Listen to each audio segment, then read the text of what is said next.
What up, everybody? Good morning and happy Wednesday. DK Show up on the air on your radio dials, 105.1 FM, 790 AM. Also available online at sportstalk1051.com. Get your Google and Alexa home devices. That Sports Talk app, download it, take it on the go, wherever you're at in this good old world of ours. And, of course, video streams up and rolling this morning on Facebook and YouTube. What up, everybody? Hopefully, you're all off to a fantastic start as we're already halfway through the work week here. What do we got on a game plan? Hey, late last night, late game, but the Brewers able to pick up a 3-2 victory over the Giants, and now the magic number for the Brew Crew is down to 9. Reminder, that's a combination of Brewers wins and right now Cubs losses. Cubs got to tip your cap to them right now because, well, they beat the Dodgers again last night. So not really, they're kind of hopefully delaying the inevitable here. But yeah, Cubs picking up Robin. Did you see that highlight last night too? Pete Crow Armstrong with that insane catch at the end there. Man, it's like, go away, Cubs. Just go away right now.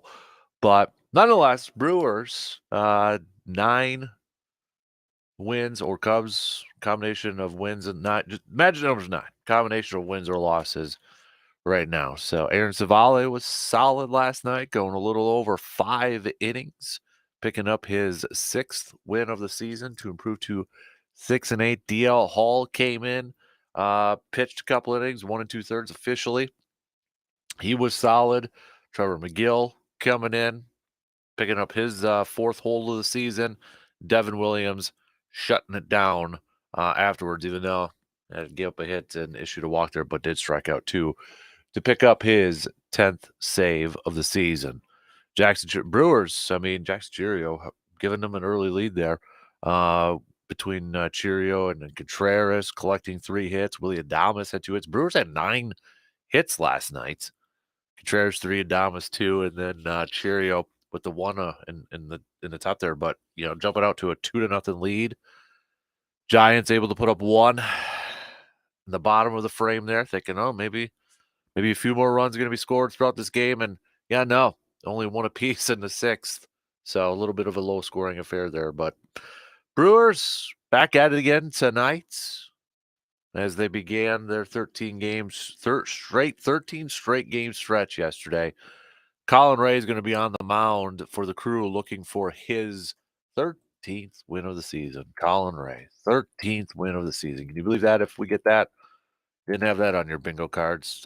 Maybe some people did. I didn't have that on my bingo cards, though. But should be a fun pitching matchup tonight here, too, because we've got obviously Colin Ray going out there 12-4 with a 3.72 ERA. But we got a lefty. Brewers going up against the lefty. Some guy named Blake Snell.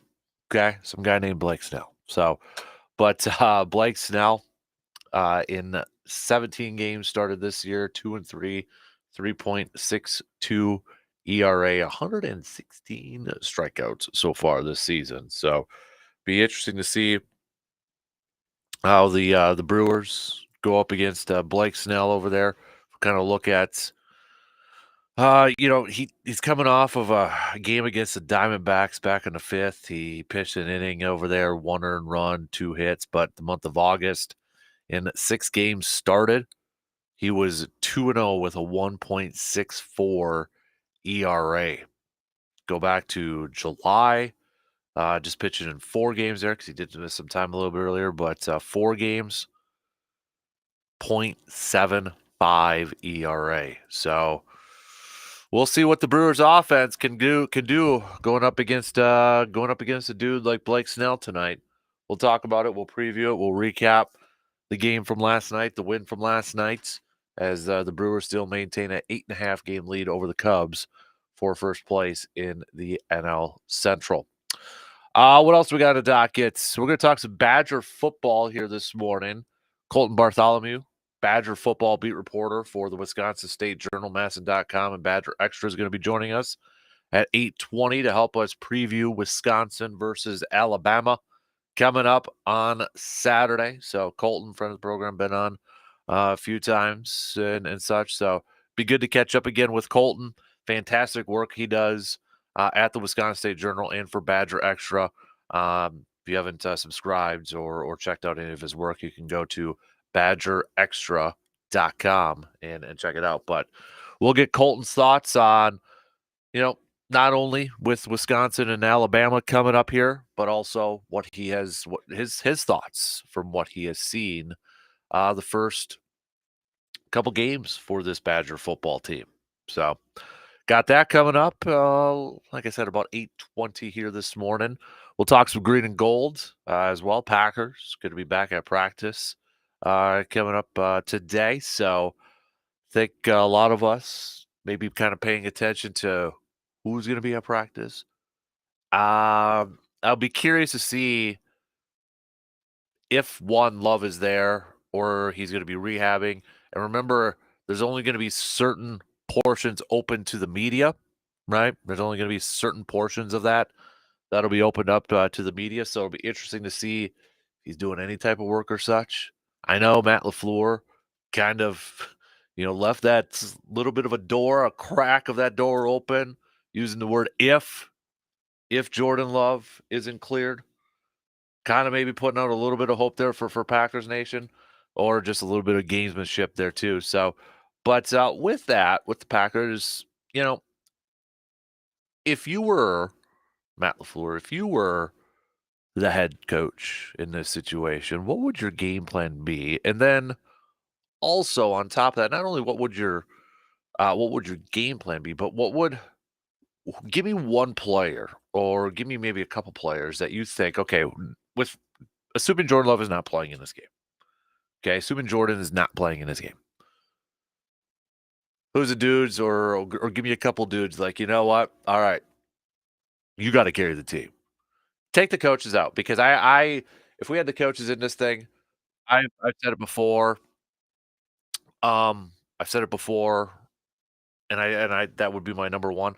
Matt LaFleur, I think, is a big key into this and the game plan that he develops and how he calls the game on the offensive side. If it's Malik Willis in this situation, but if Matt LaFleur gave you a ring or he sent you a text, be like, "Hey, man, what do you think I should do? What should be the game plan? How should I do this? Should I open it up? Should I, let it roll? We know Malik Willis is an athletic quarterback. We know he's got a nice arm, and he's got a little bit of starting experience, so it's not like throwing somebody brand new out there. But he's only been around for a couple weeks. How'd you go about this? And right now, I guess, give me a gauge. I mean, it's Wednesday. We're halfway through the week here. Where's your confidence gauge right now heading into this home opener against the Colts that the Packers can come away with a win? We haven't really discussed that yet. So where are you at in terms of your confidence meter that Green Bay can win their home opener if Jordan Love is not out on the field? Do you have confidence in, you know what, Jacobs, other offensive weapons out there, they'll get the job done defensively? Maybe a little bit of a bounce back there. But where are you at on a scale of like 1 to 10? Let's do the scale at 1 to 10 here. Your Packers confidence meter right now. 10 being like, oh, dude, guaranteed. It's gonna happen, man. You kidding me? Yeah, definitely. Boatloads of confidence. 1 being like, yeah, no chance. None. Nah, I got nothing. I'm like Randy Quaid in Major League 2. When he's got the T-shirts, the Cleveland shirt, but then he's got it blacked out, black X, and then his hat turned inside out. Like that's 1. Like, no, it ain't happening. Where are you at on this thing? So hit me up with some texts on that Shoe Doctors bullpen line, 715-830-1912, or on Twitter at DANKASPER. Facebook.com/Casper Sports there too. Also, we've or coming on the video stream here too. We'll do a little business and sports coming up just past 8 o'clock before we talk to Colton here this morning too. So we've got that on the docket here. But let's get things rolling here this morning. Oh, quick reminder too, don't forget to get your picks in for our Pro Football Weekly Pick'em Challenge, okay? Head to our website, sportstalk1051.com, and click on that Fan Cave tab. You guys know if you've made your picks, you know where to go. Fan Cave, scroll down to the bottom, sign in, make your picks, because remember, we've got games starting up tomorrow, right? It's actually a good one too for Thursday night. Buffalo at Miami. Buffalo at Miami. So a solid AFC East matchup for the second week. I can get on board with that game. No question about it. So, but don't forget. So I want to throw that reminder out there so you can get your picks. I had to double check mine this morning here. But let's get it going here. Let's get it going here. Join in on the convo. What's on your mind? All right. Let us know. We'll talk some Brewers baseball here. We'll talk some green and gold. Your confidence-o-meter. Where are you at right now? Now that you've had a little, couple days here to let it simmer, let it marinate. The fact that Jordan Love may not be playing this weekend, I think it's probably a safe bet he's not. Where's your confidence that they can win without him against the Colts at Lambeau Field? All right, 1 through 10. 1, you're Randy Quaid. 10, you're like, who would be the biggest diehard fan? 10, you're G-Man. How about that? 1, you're Randy Quaid. 10, you're G-Man. All right, the confidence meter there. So take a quick break, and we'll get things rolling here this morning.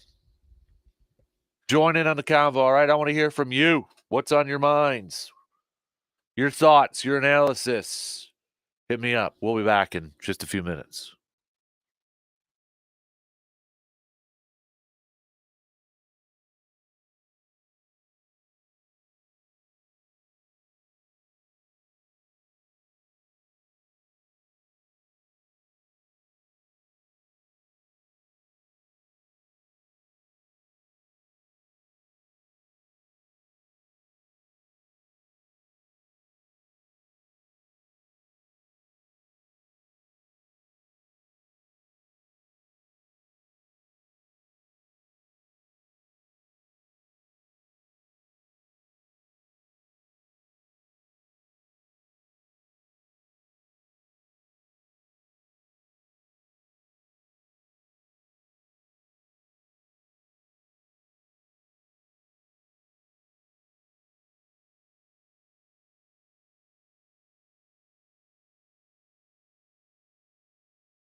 Week 2 of the football season begins tomorrow. So the question is, have you gotten your underdog fantasy picks in yet? Join over 1 million fans across 33 states who got in the game last year by making picks on underdog. So what is it like to make your pick'ems for underdog fantasy? Well, you could choose whether a player will go higher or lower on certain stat categories. And one of my favorite go-to pick'ems is selecting whether a quarterback will go higher or lower on their touchdown pass projections. It's that simple, that easy. Making picks on Underdog is straightforward and signing up is even easier. Just head over to Underdog's simple to use mobile app or underdogfantasy.com. Sign up with the promo code Casper. Again, that's KASPER. And Underdog will give you a free pick to use on your first cash pick'em entry, plus up to $1,000 in bonus cash when you deposit. That's Underdog Fantasy promo code Casper to claim your new customer special of a free pick, and your deposit offer must be 18 and older and present in a state where Underdog Fantasy operates. Terms apply. Concerned with your play? Call 1-800-GAMBLER or visit ncpgambling.org. Jeremy's at an 8 right now. I like it, Jeremy. They've built a solid roster, and they're at home. Jacobs will have a solid game, and Wicks will bounce back. Pack win 24-14. So Jeremy's feeling good on that confidence-o-meter here. If Malik Willis is your starting quarterback, now that we've had a few days to let it kind of set in, assuming Jordan will miss, I think that's safe to say that he will miss this game. But where are you at confidence-wise that they can beat the Colts without, Jordan Love? Got an 8. I like it. I like the confidence. Anybody as confident as Jeremy over there? Let me know. Hit me up with a text, okay? 715-830-1912. And do you agree too? Just give the ball to Jacobs. The bell cow, right? Handing it off to the bell cow and letting the man work. That's why you brought him in, right? 3 down back there. So, all right, we'll get to we'll get back to a little Packer talk coming up here. Give you a few minutes to chime in on where you're at on that gauge and such. Brewers last night picking up a 3-2 victory over the San Francisco Giants. Brewers putting up a couple runs early. Both teams. I mean, they both teams scored in the same exact innings last night. Brewers jumped out to a 2-0 lead at the top of the first. Giants put up 1, and then both scoring 1 apiece in the 6th. And that's it. 3-2. The Brewers coming away with that victory. Aaron Civale, solid. Solid. 5 1/3. 2 earned runs, couple strikeouts, did give up a dinger.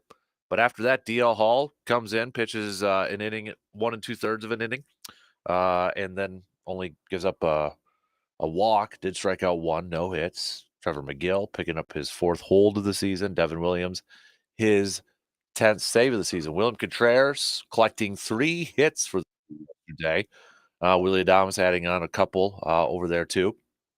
But, that start last night too by Aaron Civale, not saying this is going to happen when it gets to the postseason or such, but that could be like an example of a quote unquote creative way to get some pitchers. And Pat Murphy kind of alluded to it a little bit yesterday, talking about how to get these guys in or what this rotation is going to look like. And I was reading some of the comments that he said yesterday, and this was from Adam McCulvey too. And the coming weeks will be a big test, for the team's pitching, making Aaron Civale's effort all more valuable in his second win over the Giants in his last 3 starts because of the 13 games in a row here.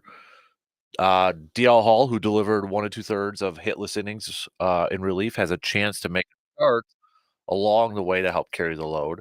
The Brewers can also get length from lefty Aaron Ashby and righty Joe Ross.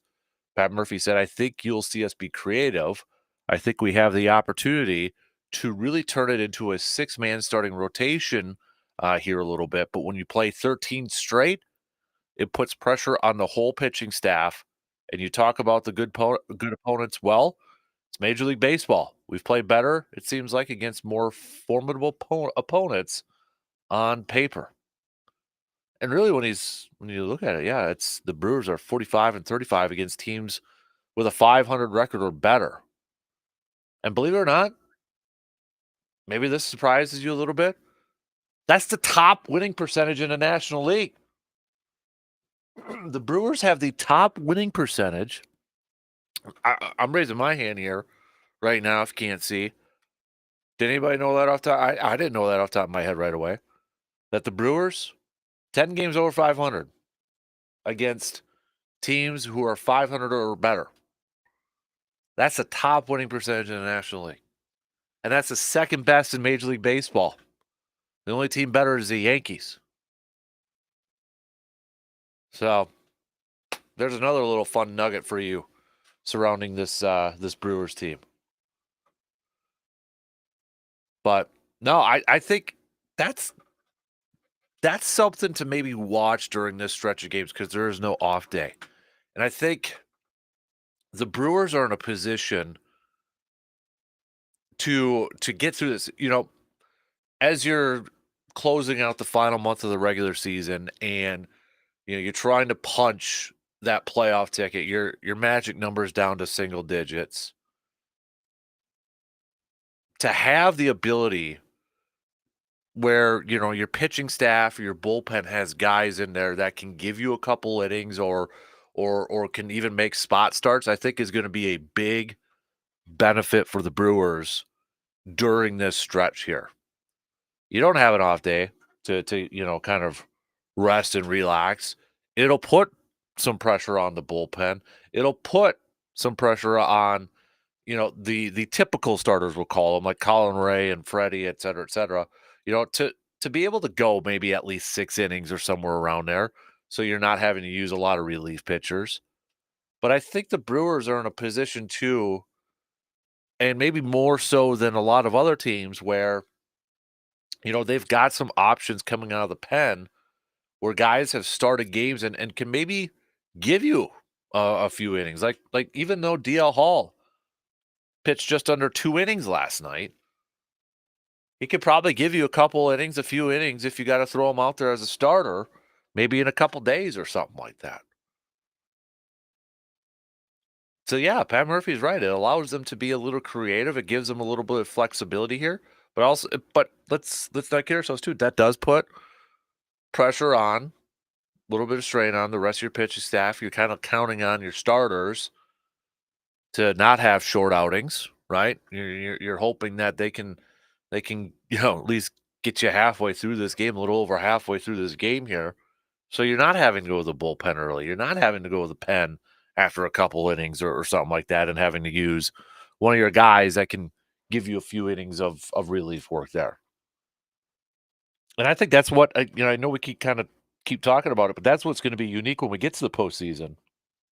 Are they going to use that creativity when it comes to maybe one of their starts in the rotation? Do they, if they go that 6-man rotation here, maybe that gives those guys a little bit of an extra break there as they start to prepare for a postseason run as well. So I'm very curious to see how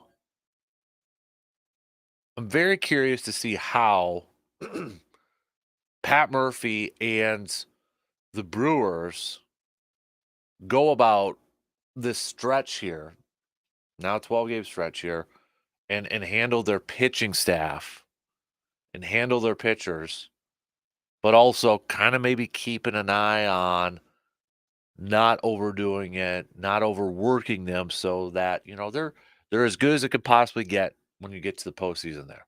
So it's a unique situation, I think. Yes, you have the off day on next Monday, or not even next Monday, the Monday after, the 23rd, excuse me. But I think that's going to be interesting to kind of watch here. So for tonight's matchup, we got Colin Ray, dude who's 12-4 on the season with a 3.72 ERA. Seriously, this guy, I mean, what a season he's been having. What a season he has been having overall. But when you look at his last couple games, Brewers are maybe hoping that he can give them just a little bit more. We were just talking about eating up some innings, right? Well, his last 2 games, he's only gone through 4. Now, to be fair, the last one, to be fair, that Cardinals outing back on the 4th, he went through 4, but only threw 75 pitches. Against Cincinnati back on the 30th of August, did throw 92 pitches in 4 innings. But I got to imagine Brewers are maybe hoping, get through ideally maybe 6 in this game. And if you kind of look at how he finished off the month of August, 5 games started. He was 3-1, but he did have a 4.11 ERA. And a lot of that, you go back to that Dodgers game where he gave up 7 earned runs, 10 hits in 6 innings. So, but there's no question about it. Colin Rea has kind of been that. I'll use this phrase again. I think it was Jeff Levering or Lane Grindle. I think it was Lane Grindle when I was coming back from the Packers preseason game and listening to the game on the radio, and Colin Rea was on the mound, and just used the word calming. And I think that's a pretty darn accurate word to describe when Colin Rea is getting a start or it's his turn in the rotation. It's like you kind of know for the most part what to expect from Colin Rea. And that's where that calming factor is like, okay, yeah, okay, I know what to get. I know what to expect from him this year. And, guy's been an incredibly impressive player this year. Add it to the list of guys who have really stepped up to the plate, pun intended, and really helped this Brewers team be in the position that they're in this year. So, but on the flip side, you've got Blake Snell, left-handed pitcher. Brewers have said for the last couple months they've wanted to dispel that notion that they struggle against left-handed pitchers. Well, here you go. You got Blake Snell, who finished the month of August, 6 games started, 1.64 ERA. 1.64 ERA. You want to dispel that notion that you can hit left-handed pitching? I present to you Blake Snell for tonight, for this offense tonight. And when you look at these batting lineups going up against these starting pitchers, Giants hitters have just a little bit more experience going up against Colin Rea. Nothing to really write home about. You got to get a couple guys here that have, a couple games worth and such. And then on the flip side, Brewers, outside of Gary Sanchez, fun fact though, Gary Sanchez. So he's got 21 career at bats against Blake Snell, a lot of, American League and such. But other than that, Hoskins has 3 at bats and Bowers has 3 at bats. But Gary Sanchez in 21 at bats, 5 dingers against Blake Snell. 286 average, 8 RBIs, a 1.531 OPS. I would have to imagine that Gary Sanchez is going to be in the lineup tonight against Blake Snell to hit left-handed pitching. And looking at the numbers, the success that he's had against Blake Snell, why wouldn't you put him in that lineup tonight? So I would expect that. But this is going to be a good test for the Brewers. Giants, they're a team on the outside looking in of this playoff race right now. I mean, you're looking at it. Wild card, they're 8 games back. They're 3 games under 500. I don't want to say it's over, but it's kind of over. But I want to see the Brewers go up against tough pitching too. I want to see them go up against this. I want to see this offense, this younger offense, go up against this tough pitching because you're going to be going up against team's best pitching when you get to the postseason. So even though the Giants look like a team that's not going to be in the postseason race, to go up against a guy like Blake Snell, I think is beneficial for a team like the Brewers. It's a good test to go up against him. It's a good test for that offense to go up against him. Now let's see you pass that test tonight. Let's get at it. Let's go. All right? No need to cower away from it or shy away from it. Let's go. All right? Get her done. Got quite the race, though, for the National League here for that top spot. Speaking of Philly, who the Brewers will face next week, 8-2 in their last 10 games right now. And they are now in the driver's seat for that top spot, 87-58, a 600 winning percentage. The Dodgers, 86-59. They are 5-5 in their last 10. Cubs have beaten them the last couple games here. So a little back and forth there between the Phillies and the Dodgers for that top spot in the National League. When you're looking at, some of the other races here, it's Cleveland. Cleveland now tied up there with the Yankees for the top spot in the American League. You got Houston leading their division still. Baltimore is in there. I mean, that AL East thing is going to go down to the last game, probably last couple games there. Kansas City's up to 80 wins. Minnesota's holding on to that final wild card spot, but coming up behind them is the Tigers right now, who have won 3 in a row, and they're just 3 back from the Minnesota Twins. Nothing's really changed a whole lot in the National League other than Philly, being up there. Dodgers, Brewers, Padres, Diamondbacks, the Braves and Mets tied for that final wild card spot. With the past couple wins, too, by the Cubs, they are 4 back from a wild card spot for the Chicago Cubbies. All right, let's take a quick break. Where are you at on that confidence-o-meter when it comes to the Packers this Sunday? Their home opener against the Colts. Malik Willis, now that you've had a few days to kind of let it settle in that Jordan Love won't be out there unless he shocks the world. But assuming Malik Willis is going to be the starter, can the Packers still win? Where's your confidence meter? 10, you're a G-man. 1, you're Randy Quaid from Major League 2. The version where he just is all against Cleveland. All right, where are you at? 1 through 10. Let me know. Take a quick break. And also, if you could come up with a game plan, if you could give Matt LaFleur one piece of advice to prepare for this game, what would that be? Quick break. We'll be back in just a few minutes to wrap up the first hour.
It's time to update your flooring game, whether it's in your home or your office or whatever space that you need to update that flooring in, and look no further than our good friends at Carpet City Flooring Center in Eau Claire, Wisconsin's premier flooring store, to help you accomplish your flooring dreams, your flooring goals out there. Whether you're looking for some new carpet or maybe some luxury vinyl planks like a little Rigid Max floors over there, or maybe some luxury tile, or maybe you want to do a little you got to do a little bit updating with the shower tile and such. Hey, Carpet City Flooring Center can help you out with that as well. If you're not sure where to start, you're not sure where to begin, when it comes to projects like that, the cool thing about Carpet City Flooring Center, one of the many cool things about Carpet City Flooring Center, is just stop over there and they'll help you out. All right, go in there and be like, "Hey, I'm looking to get some new flooring done. I don't know what would work the best. I don't know, budget wise." That entire team over there, the entire team over there, they're some of the best teammates that you can have when it comes to home projects like updating your floors. They'll help you. They'll work with you. They'll be with you from step one. From walking in the door all the way to the finish line when their awesome install teams are putting in your floors and such. So it's time to update that floor in your home. I know, thinking about it right now in the back of your mind, you're like, yeah, man, that one bedroom could really use some new carpet in there. It's been there for a while now, or maybe like, oh, listening to Dan talk about his man cave, maybe I want to do my man cave up a little bit, but I need some new floors down there too. Hey, Carpet City Flooring Center can help you out. All right, 3109 East Hamilton Avenue in Eau Claire.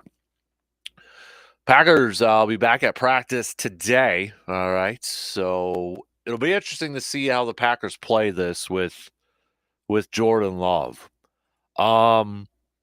Because now we're at that time of the year when it comes to practice, only certain portions of the practice are open to the media. So will Jordan Love be out there and given the impression, or maybe he's close or whatever, because we're all waiting on a timeline right now. It's not a set timeline. It's not like, okay, it's 2 weeks then back. It's all about how he's feeling and such. So we're all going to be paying attention to, you know, me when it's out there, these updates from the beat reporters like our good buddy Rob Demotsky, who was on yesterday. Like, is Jordan there or not? But it'll be interesting to see if Green Bay plays it. And maybe he's out there, maybe kind of, that gamesmanship. Hey, maybe he could play Sunday. So Colts, you got to prepare for him. Or will he not be there and doing the rehabs portion or part of that? So I'm still operating under the assumption that Malik Willis is going to get the start against the Colts at the home opener. So where's your confidence meter in this thing that Green Bay can pull off the win? Now you've had a little couple days, because sometimes when it gets to your favorite team, especially when it comes to Packers and such, we're so like recency in the moment, emotions, are flying high. Maybe we overreact a little bit here and there. But now that you have a few days to like let it kind of calm down and settle down here a little bit, and you look at this ball club, do you feel like they've got enough talent around a guy like Malik Willis that they can still beat the Colts at Lambeau Field? And obviously we know the biggest question mark is Malik Willis, because we haven't seen him, right? We haven't seen him. At least we haven't seen him play for the Packers. We've seen him with the Titans, and maybe we remember what he did at Liberty at college and such. But we haven't seen him in Green Bay, so that's obviously the big unknown here. And I know, and I'm a firm believer that probably the biggest key in this whole thing is going to be how Matt LaFleur calls this game. But when I look at this roster, I still think it's an incredibly talented roster. Offensively, the weapons out there. By the way, shout out Jayden Reed, leading the league in receiving yards right now after 1 week. But he's got enough weapons, whether it's Jayden, whether it's Christian, whether it's Romeo, whether it's Dontavian or Tucker Kraft or Josh Jacobs, be able to get the ball there. He's got those tools. I would argue, during his very, very limited time with Tennessee when he played out there, I would argue he's got better offensive weapons right now than what he did as a collective whole than we did with Tennessee. And I know, he had Derrick Henry and such over there, but as a whole, I would argue that he's got a better group there. So that helps him out. But I think a big thing here is going to be Green Bay cannot get in a shootout. They cannot get in a shootout in this thing and be like, hey, all right, Malik, you got to go win it first. That can't happen. How do you avoid that? Defense has to play well, but you also have to control the clock. You got to control time of possession. You can't turn the ball over and give the Colts extra possessions. Can't happen. If you can control that clock and have success running the football and playing solid defense, you got a shot. Can Green Bay do that? That's the main question right now. Can they do that? I think they're going to be able to run the football. Now, the tough part is, let me back up here a little bit. The tough part is that I got to imagine the Colts are going to be thinking, yeah, they're going to want to run Josh Jacobs and utilize the bell cow there. So they're probably going to load the box up there. So what are other ways? Maybe that we're going to get some jet sweeps. We could get a lot of motions, to try to empty that defensive box a little bit. Are they going to have 8 guys in the box and load up to run that or to stop the run there? So what does Matt LaFleur, what does the Packers offense do to try to spread it out a little bit, get some of those guys out of that box? Is it some more motion out there? That's going to be a key. Green Bay knows the Colts are probably going to be preparing for that too. But it's not just to run the football, to run the football. Can you run the football and have success running the football? That's what it's going to come down to. It's going to come down to the guys up front, to doing their jobs, winning their one-on-ones,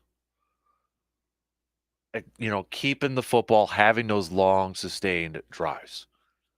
Defensively, all right, Jeff Hafley, let's go now, man, okay? You got Anthony Richardson, a big mobile quarterback, okay? You got Jonathan Taylor also over there too. What can you do to create some turnovers? I mean, you got 3 turnovers in week 1. Only got 9 points off that. That's not his fault, though. But creating more turnovers, not allowing big plays, and not putting your team in a position, not putting your offense in a position where you're going to have to play in a little bit of a shootout. This thing, if the Colts jump out to a couple touchdown lead right away, I'm pretty darn nervous. Defense has to go out there and take control of the game right away. Right away. Set that tone early. I still want them to be aggressive. I know Anthony Richardson's a threat with his – and that's the thing. I think Green Bay, too, the defense, I thought they did a really solid job of containing Jalen Hurts Friday night in terms of Jalen being able to use his legs, rushing, running for first downs and that. I thought they did a solid job with that. Now you got Anthony Richardson, who also, again, last week he led the Colts in rushing, too. He's a bigger back, not afraid to be physical, as we've seen last year. Maybe he's a little bit smarter this year. But that's where you're looking at guys like maybe a Quay Walker in that linebacking group to kind of help contain Anthony Richardson from, picking up big yards, being mobile and using his feet there. Guy like Quay Walker, do you play a little QB spy there? So I feel like the defense is good enough. I feel like they're good enough to go out there and keep this team in it, put their offense in a position to win this game. I feel like they can. My confidence in this for them, I'm probably right now on a Wednesday. I'm trying to do this now because on Friday, my enthusiasm is going to be at all-time high for Football Friday, and I'd probably be like, oh, yeah, it's a 9. So I'm trying to do this now where maybe I'm a little bit more level-headed in this thing. But I'm at about like a 6.5, 7 in terms of the confidence meter. So that's That's kind of where I'm at right now. I think the key, if that defense can slow down Anthony Richardson, utilizing his legs, guy had more rushing yards than Jonathan Taylor last week. Contain him, slow down Jonathan Taylor. I think the defense will be fine. As long as the defense puts the offense in a position, they don't give up big plays. Again, I said it how many times already? Don't get in a shootout. Defense cannot allow the Colts to move up and down the field at this point. All right. We only got a couple minutes here to the top. Coming up next hour, we'll get back to some baseball talk. At about 8:20, Colton Bartholomew, who covers the Badger football team for the Wisconsin State Journal, Madison.com, Badger Extra. He's going to be joining us to talk about the Badgers taking on Alabama this weekend. Also, we'll get his thoughts on what he has seen from the team from the past couple weeks here. So, Colton, I'll be back on the program here in about an hour and 25 minutes or so. We'll catch up. Good to be catching up with him again here as we head into this big game against Alabama on Saturday. Big noon kickoff's going to be there too. So we'll talk to Colton coming up here in a little over an hour or so. We'll get back more baseball as well coming up in the 7:00 hour. But we'll say good morning first to Morgs. How you doing? How's it going, Casper? Good. You? Good. We're going to talk about the S word today for your Wednesday wildcard pop quiz. Saturday? Sleep. Oh, I could use that. Right? So I was just reading this thing that said, actually, if you're going to prioritize like the quintessential kind of stereotypical healthy habits in your life, so think, diet, exercise, sleep, all that kind of thing, they said it should go sleep and then diet and then exercise. Okay. Now, would you agree with that prioritization in your own life? Yeah. It's National Make Your Bed Day. Now, are you a make Okay. your bed every day? Do you guys do the your bed every morning thing? I don't, because I'm the first one out of the house and everybody's still sleeping. So you don't So have it's to not worry my about it. responsibility. If you were in charge of it, Yeah, I'll throw it over, yeah. or Yeah. do you think, I'm getting back in a while anyway, no big deal? Probably more of that. Yeah, if I'm being honest, it's that. You're not a bed maker. no. Are you a napper? Yes, but I don't want to be. Okay. So But apparently it's healthy. in a perfect world, you wouldn't be, Yes. but you are, you think, out of just survival mode because we keep ridiculous hours. Yes. Okay. Yep. Now, some people like savor the nap, look forward to it, and Yeah. enjoy it, like take pride in it. There's times when I'm up in the morning, like when I first get up, I'm like, okay, in about 10 hours, I can take a nap. Yeah, you're already looking forward to it? Yeah. Okay, Yeah. so that's kind of what we're talking about today. We have the pop quiz here for Wednesday wildcard. When it comes to adults, we're talking, like Gen Pop, so general population, 6 hours of sleep or less each night. How many what percentage of people do you think are getting 6 or less? 6 or less, I'll go 63%.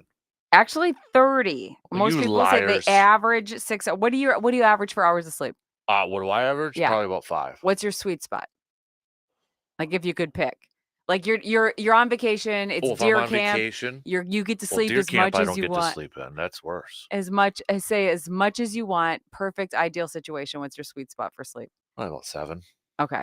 But it's different if you're getting up to hunt and you've only had 5 hours versus getting up for work for 5 hours. Isn't that weird how it hits you when you're doing something you want? You'll gladly lose sleep for the fun But stuff. then you fall asleep in a tree stand because nothing's happening. Are you a dreamer? Yes. Okay, 12% of people dream in black and white. The Black and rest in white? color. Do you dream in color or black and Color. white? You do? That'd freak me out, I think, if it was black and white. Unless you were, supposed to be like Dorothy and Well, that's what would pre-Oz. freak me out. I don't think I've ever had a dream in Do you black and remember white. your dreams? I do, but then, I start to forget it as the day goes on. Because they say that everybody dreams and just some people don't remember them ever. Are Yeah. you a vivid dreamer? Like you get up and you're mad at somebody because you dreamed about it and they wronged you? Once in a while. Okay, so Yeah. you'll carry that into the afternoon. Yeah. Till the memory starts to fade. Yep. Okay. Yeah. And then it's nap I know time. I had one last night, but I can't remember what it was. But it might hit you later in the day and you might have a Mhm. reason to be mad. Yeah. And then you have a reason to nap so you can go to sleep again, right? Right. And not think about it. Right. By the way, how much sleep do elephants need? 2 hours. 2 hours. That's it. See, you're part elephant. Yeah. Thank you. I've been called Dumbo before.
Second hour on this Wednesday morning coming at you here. Big thanks for tuning in wherever, however you may be tuning in from. Hey, coming up, I want to throw this out there too, put it on your calendars. But coming up next Friday, we're going to be over at Blue Marble Pub for Kegs and Eggs, September 20th, 9 a.m. to 1 p.m. It's the 4th annual Kegs and Eggs Oktoberfest kickoff. Can join us at the Blue Marble Pub in Chippewa Falls. We got Oktoberfest tap takeover. There's going to be brunch going on over there. Going to be doing. I'm going to be doing. I'm working on a live podcast. We're going to be doing, as I think we mentioned it last Wednesday, with Luke and myself. Kind of. I think I was with you, Luke, right? When we were talking about the brat taste testing and such. Oh, yes. So we're I gonna remember. Yeah. Okay. So we're gonna be doing that and such. But put that on your calendar. Just if you want a little breakfast, 9 a.m. to 1 p.m. Blue Marble Pub does a fantastic job over there too. Or if you want to see Murph decked out in his Oktoberfest swag too, the Murph Meister. So I gotta still have my appetite. I'm kidding. He actually does a really good job of wearing that stuff. Yeah, it's worth a watch if you haven't seen it in person. So you got a lot of reasons come on up. Yep, exactly. Or down, depending on where you're coming from. Yep, down, up. Yep. Okay, so yeah, I get it. Geographical. We'd be going up. If you're in Cornell, you'd be going down. Obviously, if you're in Menominee, you're like, no, I'm just going sideways. Yeah. Okay. Well, you get the point. Chippewa Falls. I am working with my daughter on directions already. I figured, how many people? I'm wondering this: how many parents teach their kids directions like when they're really young, Like it's not like that was a goal of mine. It just popped in my head. I'm like, directions as in north, how south, to get east, to west. a place. So cardinal directions. Yeah, the basic ones. I was like I don't remember teaching her how to use a compass. Not yet. That's actually a pretty good idea, though. That could really come in handy at some point. But yeah, I'm already like sunsets in the east, sunrises in the west. She's already pointing that way. I'm like, okay, good. You're getting a handle on this. You're the North Star. Yep, we're not that yet, but that's a good one. Okay. Yep. I figured you space guy would do that. So. Yeah, all of that sort of stuff. Maybe when it gets darker earlier, so you're not up late with the little one. How about that? Right. Yeah. Also would be a good thing, like 3 a.m. Though this morning, Dad would have been totally fine because she was awake at 3 a.m. Nice. All right. Well, we're going to get back to some more baseball talk coming up here. We'll get back to some more football talk as well. But I should mention too, because it was 23 years ago. Where were you? You were in college, weren't you? I was not. I was substitute teaching. Oh, so you're a little bit older than I. Okay. Just a bit. I was a year removed from college. Where were you substitute teaching 23 years ago? Well, and what was that like for you? Well, I wasn't. I was substitute teach. I should clarify. I was substitute teaching as a career, and I had started in radio at the time. Gotcha. Okay. But it was at the risk of going Ari Fleischer here and doing like the TikTok, which again, as you pointed out before, worth a read every time unless you've read it, and it's pretty thorough. Ari Fleischer, George W. Bush's press secretary, does the Twitter rundown from that morning, and it's incredible. Yep. I was actually asleep. And oddly, another night where I was awake. That usually doesn't happen, but I was that night, and I fell asleep about 7:30 that morning. I'd been up for like 3 hours in bed, couldn't sleep, fell asleep. So I fell asleep like right as everything was about to start. I wake up like an hour later. My dad's calling from TV 13 because he's the news director there. And I wake up an hour later. I'm like, this better be good. Seriously, I didn't sleep last night. I pick up the phone. It's like, America's been attacked. I'm like, what? Turn on the TV, and by that time, that had just been after the Pentagon, like the point you're like, oh my gosh, this really is happening. But the reason I tie in the substitute teaching thing, and this is how something can be banal and significant all at the same time, because life still does go on. So I was arranging to do a 6-week sub at Chippewa Falls Middle School later that year because the teacher there was going to be on maternity leave.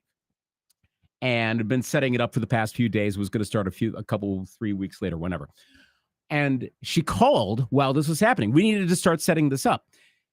She was a fellow college alum from Luther. She was 3 years ahead of me, but I had been in like vocal classes with her. So we're reconnecting for the first time in years, 4 years, talking on the phone, like, oh my gosh. And like, this is all happening too. And I remember standing on the phone, like in my living room by the kitchen, watching the first tower, the second tower fall, while reconnecting with someone I knew from college. It was so surreal. Like I said, life was going on while hell was breaking out. It was that day was so odd. Just yeah. I mean, I could go on with all the stories, and there's everything, and everyone has their own. What were you doing that morning again? I was between period 1 and 2, sophomore year in high school, leaving Mr. Wilson's conservation class and heading to Miss Fryer's sports marketing class. Remember it to a detail. We're down there. It was right between periods 1 and 2. Because I remember walking in and Miss Fryer was just putting it on the TV. Sports marketing, we were actually doing fantasy football too. Oh boy! Wow. Yeah. But yeah, that's how I remember it. And yeah, it was on TVs during our lunch and pretty much every classroom. There's small things too that ended up standing out because they were repeated. Like ABC, we had we have the TV. We had a TV in the WAC studio here in this building, and the easiest channel to get was WQOW because it was basically rabbit ears essentially. So that evening I had to work at WAX. And so I was watching the footage, and basically I didn't have anything to do. I mean, I wasn't DJing, but I really had nothing to do because we were just simulcasting. So we're just board hopping? Essentially, yeah, because it was the old Leah Knight show. Which, I remember that, yeah. Yeah, and that back then you had to do like the weather's live, but we weren't even doing that. So essentially I'm just sitting there for 3 hours, like, okay, and watching Peter Jennings. And there was a certain phone ring, like a digital phone ring, and you could keep hearing it going off in the newsroom behind him. To the point that phone ring, if and you can find the footage on YouTube, if you ever hear that reminds me of that night. And the same for this on NBC, they found this somber trumpet music that they would use when they're going in and out of commercial once settled down enough they could start to do that.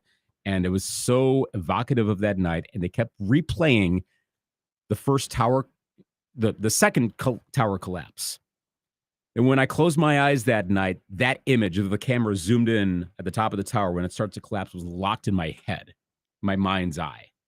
It's just those subtle things kept popping up over and over. You didn't really realize it until your brain has a chance to process it later on. What a weird week. Yeah. And weird doesn't even come remotely close to justifying a description. Right. 23 years.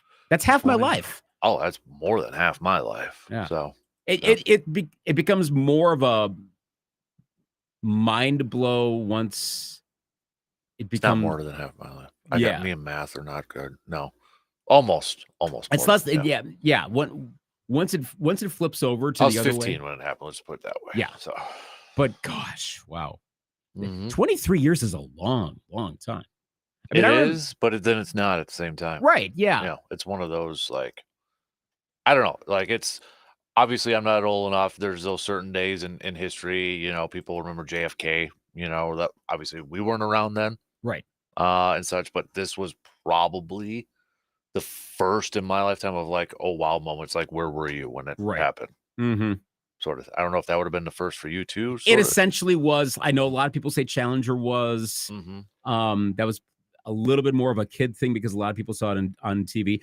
My elementary school down in Grafton did not actually show the launch at all. So I had no idea until I got home. I'm not sure why they chose not to show it, but it was totally quiet till I got home and I saw my mom was crying. I'm like, Kristen McAuliffe died? Was my first question. And little did I know. But in a sports sense, it reminds me of what happened. I've now seen something comparable. We've seen something comparable. It was the pandemic when that was breaking out. March 11th, March 12th, like 11th was what I call pandemic day. Tom Hanks is positive. Trump speaks on TV that night. NBA is like cutting off games midway and all that crazy stuff is happening. It was kind of the same in a different way, but it was the same of like, okay, we can't do this. We got to cancel this. And when sports starts getting canceled, bleep's going down. Yeah. Because that's usually pretty immune to like anything. Right. And I've seen that twice in my life. That's true. Yeah. A lot of us have seen it twice in our lives. Because I think, correct me if I'm wrong, but I think that Super Bowl later that year, there wasn't the 2-week thing off because they had to make up for the week. So they didn't have that, break essentially in between. Still remember that last week of the season, which was like the make good week. And wasn't that when Strahan got the sack record over Favre or something like that? Yeah, and Denny Green was let go before that last week, so Mike Tice got a head start to that last week. Yeah. Yeah, I definitely remember that last one. Like, oh, so we're redoing week 2, which made sense, but that's how they did it. They tucked it in and then made it all Right. happen. Right. What a season. Yeah. Okay. Let's take a quick break here, and we'll regroup here and talk some more football, talk some more baseball, as the Brewers' magic number is down to 9 now. Remember, magic number is a combination of Brewers wins and, at this point, Cubs losses. The heck are you doing, Dodgers? You got to help out the Brewers here a little bit, for crying out loud. No, Cubs got to win their last 2. So, but we'll take a quick break, and we'll be back in just a few minutes, maybe. Is there a way to clean this screen so like fingerprint smudge marks can actually, a touch screen can actually work? It's going to say something, but it's not appropriate. All right. So we'll be back in just a little bit.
Bow season's coming up, so don't forget, if you have any luck, to send those photos on over to us as part of our, well, 2 parts. Our Tilden Gun trophy board that's up at our website, sportstalk1051.com. Just click on that outdoors tab. But while you're visiting our outdoors tab, check out the Ultimate Wisconsin Outdoorsman Quest. We've got that checklist up there for you to accomplish to prove that you are, in fact, the ultimate Wisconsin outdoorsman. We got youth and adult divisions over there.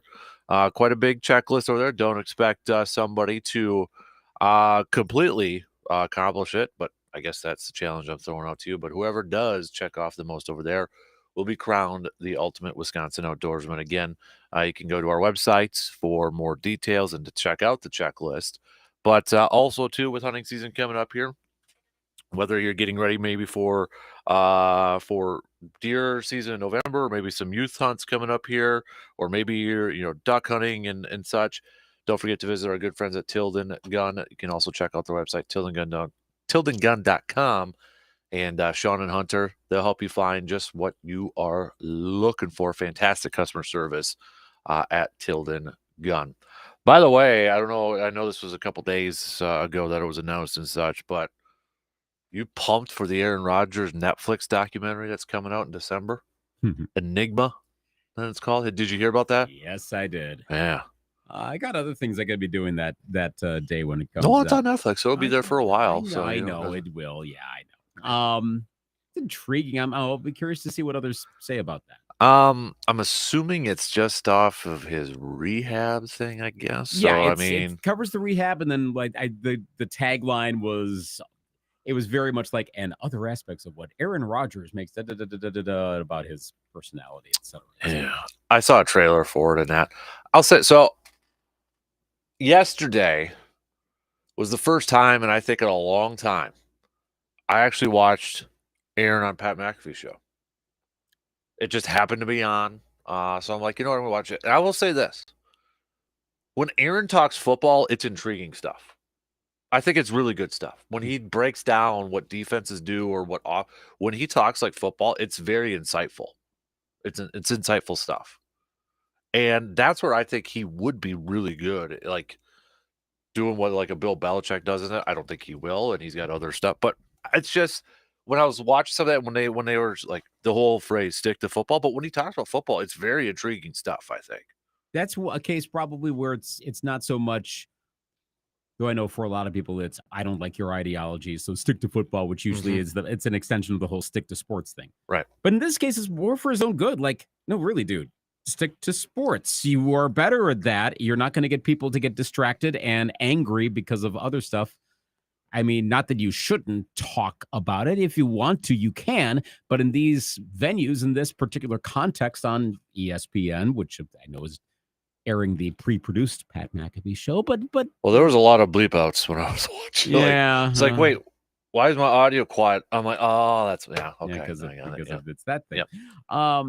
But in that context, talk about the sports, because that's what we want to hear from someone who's quite intelligent. We know that. Whatever we think of what he's of his opinions, the intelligence is quite clearly there. I was like, because there was a certain question McAfee asked him, or kind of an assumption question, because I'll paraphrase, but McAfee essentially, asked him about, how the West Coast offense is, kind of going away or dying down, and it's more of an RPO style offense. And Rodgers disagreed and kind of explained everything from an RPO to a West Coast and explained what different teams are doing. I'm like, that was very insightful stuff. Like, wow, okay.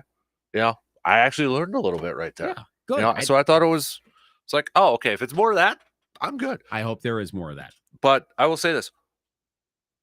Why is AJ Hawk still on the split screen? Like, what does AJ Hawk present to that thing besides weird smiles sometimes? You know what I mean? Is this like a comfort factor at this point? I don't know, but it's like he barely talks. Like, I feel like the other dudes, like Ty and Boston Connor, talk more. Why is it still a split screen? And he's in his attic. I don't understand why that's still a thing, but it is what it is, I guess, at this point. So, has AJ Hawk had a significant quote in any of these Aaron Rodgers semi-controversial or fully controversial appearances over the past 2 to 3 years? It's always been him talking. or sorry, Rogers talking, McAfee asking a question or something, and then AJ Hawk staring at the camera with headphones on. Yeah, Every time. there's always like a kind of like a, how do I want to call inside joke between Rodgers and AJ. Like yesterday, it was about former linebacker Jake Ryan, because Rodgers was apparently wearing a hat that's done by Jake Ryan or such, and Rodgers, like, Jake Ryan, former teammate Green Bay, AJ knows him well, also a hot tub buddy, sort of. So it was like the inside stuff like that. It's like, wait, what? Sort of jabs like that. So yeah, but this is like and also starring Rex Hamilton. For those who remember Police Squad, you know what I'm talking about. It's like that. Like, is this just a thing we have on there because we do just almost? It's like a different kind of inside joke, or what? Why are we doing this? Can you ask some questions? Is that okay? Yeah, but I was like, I'm gonna do this. I'm gonna try it. But I thought it was actually very well done. So Good. I learned something. I want to learn. Which might explain why I didn't know that it happened until right now.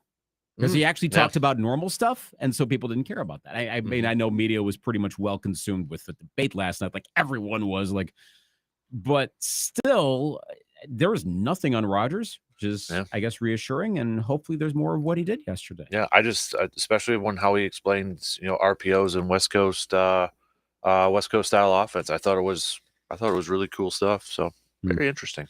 Anyways, yeah, that comes out in December if anybody wants to watch it or anything like that. I probably will at some point. I'm not going to lie, but I hope he doesn't do anything odd, crazier after. I always get weirded out with documentaries of current of players still playing. For that reason, yeah, I want like the rest of the season to kind of be normal, so we're not. So if you do watch it, you're not like, yeah, but gosh, this isn't going to include blank. Because isn't this the guy too that said we've got to limit the distractions? Yes. And what are we doing? I don't know what's in there. Maybe there's nothing, but there's a potential that could be a distraction. I'm going to guess this is fairly benign. And I don't mean that as a knock. I'm like, we're not going to hear something or like, oh, you're never going to believe it. And there's going to be all these quotes that come out 2 weeks ahead of time. I'll bet it's a good but average documentary. Yeah, I think it's good. Yeah, I think you summed it up perfectly there. It's not going to be any like headlines or locker or whatever, like the documentary everyone's talking about. Yeah. No, it's not going to be that. Yeah, I would agree. So back to baseball here though quickly, as the Brewers, we got Twins also fighting for a wild card spot. Brewers magic number is down to single digits, down to 9 with their win yesterday. Dodgers can't take down the Cubs, otherwise it would have been down to 8, but it is down to 9 at this point in time. So Brewers picking up a 3-2 victory last night against the Giants. If you were up late or maybe not up late watching that game, but are you your Twins were kind of are you starting to get a little nervous, kind of looking a little behind? Because I mean, you got the Tigers who are 3 back right now. Well, hey, Twins actually scored runs yesterday. That was cool. 10-2. Congratulations, guys. Yeah. I know Baldelli was all angry at them about unprofessional baseball, and then they lose to the Angels the game after that. Unprofessional baseball. That's what he said. Like, I know. It's just, Yeah. And I mean, but then Baldelli's been pulling pitchers right before this bullpen blows up. Like, there's a lot to not really like with this team right now. I'm looking at your schedule too, dude. Yeah. Not great. And I don't have the Tigers one up for me, so but you got the Angels for one more time tonight. Then you got the Reds this weekend, but then you're on the road for 4 at Cleveland. Then you're at Boston, and then you finish up the season with, I would imagine, Baltimore is still going to have something to play for with their back and forth with the Yankees at that point. Presuming Baltimore can play well at that point, because they too are overall, they're not the team they used to be. Right. But they're still 83 and 63, which is half game back from the Yankees right now. Let's see the Tigers' remaining schedule. They continue playing the Rockies. They have 2 series left against Baltimore. Okay. They're at Kansas City. Ooh. Then they host the Rays, and then they end with a single A. I'm sorry, I mean the White Sox. I agree. I don't think anybody would disagree with you on that. So hey, watch it. Maybe the White Sox are going to be trying to avoid history. Don't discount this team. Mm-hmm. Yeah. So, watch the Twins will like take 3 or 4 or sweep the Guardians. That's the way the season goes. Like it seems like they've really lost it, and then suddenly they turn it on. Mm-hmm. I don't know. Like there's part of me that was thinking a couple days ago, just fall out of the last playoff spot and blow up the team because where are we going with this? Your big stars keep getting injured. Managers making occasional questionable decisions, but apparently the players love them. There have been questions on the free agent transactions and player acquisition in the front office. But when I'll see people complain about that, then I hear the phrase after that is, yeah, well, if the ownership would actually give money, they'll probably cry poverty again this offseason and say we need another pay cut. Well, then what are the other guys supposed to? I mean, look, it's not a mess. There are franchises that are a mess. Like I would not want to be a White Sox fan. If I were a diehard Athletics fan, wow. I wouldn't want to be that right now. There are a few others you would. Marlins, actually, if you talk about a sad situation, Marlins kind of seem to be that right now. So no, the Twins are in better shape, but I don't know how they evaluate this offseason, regardless of what happens, short of like going on a miracle World Series run. Mm-hmm. I don't really know the answer to that. I'm going to presume that people at a way higher pay grade and with better baseball knowledge will know that. I still think they hold on ultimately. I can't believe they're going to be this cold this long. But maybe we're watching a month-long collapse here. Hope not. No. Fair, yeah. To the Brewers, what if I told you? 30 for 30, Doc. What do we got? What if I told you that this Brewers offense is a lot better than what it gets credit for or doesn't get credit for? You know what? First of all, tops in run differential in the league, in entire Major League Baseball. Nice. That's not bad. That's not bad over there. Nice. What about overall? This was a nugget that surprised me. You ready for this one? Best record in the National League. Best record in the National League in terms of going up against teams with a 500 or better winning percentage. Wow. Raise your hand if you thought that was the case before this morning. I'm not raising mine. Yeah, Brewers are 45-35 against teams with a 500 record or better, the top winning percentage in the National League, and second in Major League Baseball overall, only behind the Yankees. Wow. And that's not something I would have thought earlier this morning. And the Yankees offense also, outside of Aaron Judge, little lacking overall. Yeah.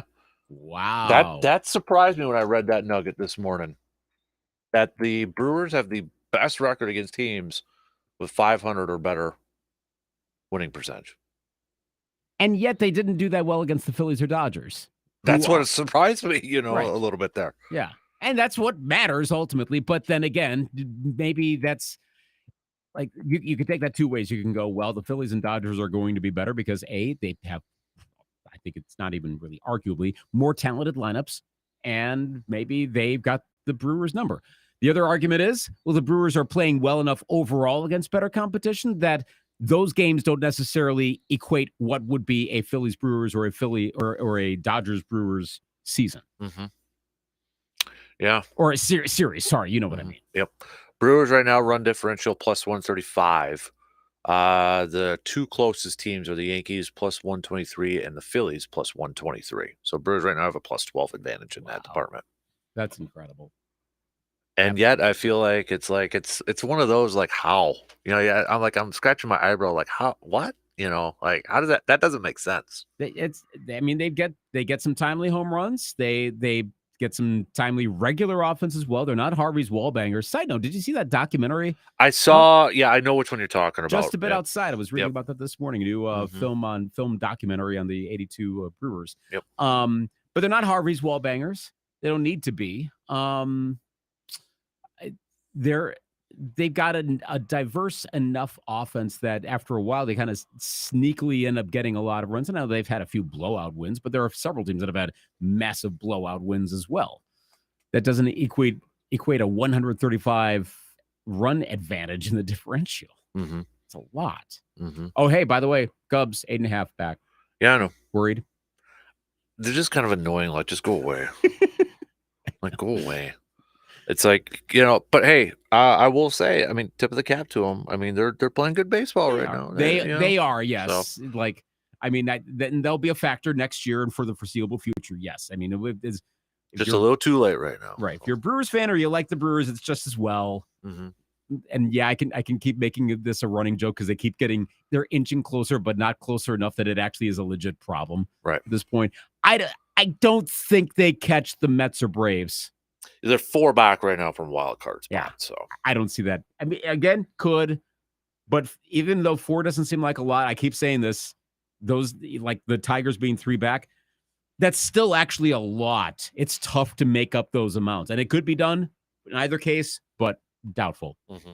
Yeah, especially now. I think the Brewers have 18 games left to go here. Yeah, magic number is 9. So I mean, I'm on my worry scale right now. I'm at about a 2. Yeah, 2. Just because I don't want to be a 1 and be, uber confident. Honestly, if you're talking about winning the Central, it's like your confidence on a scale of 1 to 10 is a 10. Oh yeah. If it's a matter of the Cubs making the playoffs and then having to play them, yeah, that would be something, huh? That's the thing that I'm because that would be a 3-6 probably. It would, yes, it would, unless the Brewers somehow surpass Philly or LA. The thing I was thinking it's like a week ago, back when the Cubs seemed to be picking up a little bit, a week or 2 ago, whenever it was, and I remember thinking, okay, you know what's going to happen. I was almost ready to make this prediction. If the Cubs did get in as the 6th seed, again, how many times do you talk about the vagaries of the baseball playoffs? My prediction was going to be my bold prediction. Cubs would play Brewers. Cubs would win that series, and they would go on to win the pennant. Wouldn't win the World Series. And then I realized after I was thinking that through, I went, that would keep the streak alive of whomever eliminates the Brewers ends up winning the National League. Yeah, I know, right? Uh-huh. So this also means that the Brewers lose to the Mets or the Braves in the first round. If that holds, you know who's going to the World Series. Not necessarily winning, but you know who's going to the World Series. Right. Green Bay was kind of like that, too, for a while in the early 2000s, I remember. Gosh, what a weird stat. I know. I remember that, though. It was like that. It was like if you lost to Green Bay, like in the final game of the regular season, you were going to the Super Bowl. Because it was the Bears, I think, in 2006. And then it was Seattle the year before, the 4-12, that sort of thing. So it was like, oh, what the heck is going on here? I mean, hey, if the Brewers actually win in the playoffs, this does not matter. But if they lose, and that counts right up to the World Series, I guess. I mean, except for the National League aspect of that. That would be the worst. Like, it doesn't matter what happened in regular season. Somehow the Cubs got in and they beat the Brewers in the postseason. Oh, God. See, that's what I'm as you know, I'm not a diehard Brewers fan, but that I wouldn't want to see that because that would flip the entire script. And after a whole season's worth of, hey, it worked out for the Brewers, haha, Cubs, didn't it? And then when it actually counted, then the Cubs beat the Brewers. See, they need a counsel after all. Brewers, they're in trouble, blah, blah, blah, blah, blah. And you'd be able to do the scoreboard thing. I hope that doesn't happen. I'm kind of still dreading that it could. That's the biggest reason I don't want the Cubs to get in. That. I mean, if they're playing someone else, fine, whatever. If they're playing the Brewers, I am nervous. Yeah. Because of all that it's going to imply, storylines, blah, blah, blah, blah, blah. And sure, if Pat Murphy makes some boneheaded moves and Craig Counsell does genius stuff in that series, well, A, I guess that would be more acceptable because that's, they're actually doing that. But B, that would feed the storyline even more. So I don't know exactly how they figure this out. Maybe do, but Baseball Reference, okay? They have their percentages to, win the wild card division, pennant, and win the World Series. Philadelphia has got a 12.3% chance to win the World Series. Then second place is your Milwaukee Brewers, tied with the Dodgers, 11.2. Houston is 10. They're next. Then it's Cleveland. Then it's the Yankees on there. I think it's the path. Because it's That's- really easy for the Yankees or Orioles to flip down to the wild card, and then it gets a lot tougher at that point. Well, theoretically a lot tougher. Mhm. But it generally is at that point. This is the only thing, outside of, Vegas odds are not high on the Brewers going to the World Series or winning. This is the only place where I've seen where they've got the Brewers ranked fairly high. I think even last week they were number 1 on this thing. That's when I first saw it. They had like the number 1 on Baseball Reference percentage to win the World Series. Really? Yeah. So I don't know how they factor that in. It says here, MLB playoff odds are based on 1,000 simulations of the rest of the season and playoffs. The team's estimated quality is determined by their performance over their last 100 regular season games and includes a regression to the mean factor. These results are based on standings through yesterday. So, do the Brewers match up better with the Mets or Braves? I'll rephrase that. Do the Brewers have good matchups against the Mets or Braves? And if so, which one more so? See, here's the thing. Like, if I'm just looking on the rosters, I would say the Mets, but the Mets have more momentum, and that's what worries me. Yeah, some of that can fall apart, though. I know you're not a momentum believer. To a degree. I actually think there's something to that. There's a certain intangible, but I've seen so many times where momentum is dead and then suddenly it appears right in October and vice versa. And then sometimes it holds really well from the end of September right through the playoffs. I have no idea what's going to happen. By the way, your 20's 3.5% chance to win the World Series. Are they the lowest? No. Mets are 2.2. Okay. Braves 1.9. Tigers 0.7. Cubs 0.2. Boston 0.2. Seattle 0.2. And then you've got your teams of less than 0.1. They are really skeptical in the Braves. Yeah. I'm sure it has to do with all of the injuries. I don't know that they can Frankenstein their way through the playoffs this year. There's too much they've had to reinforce.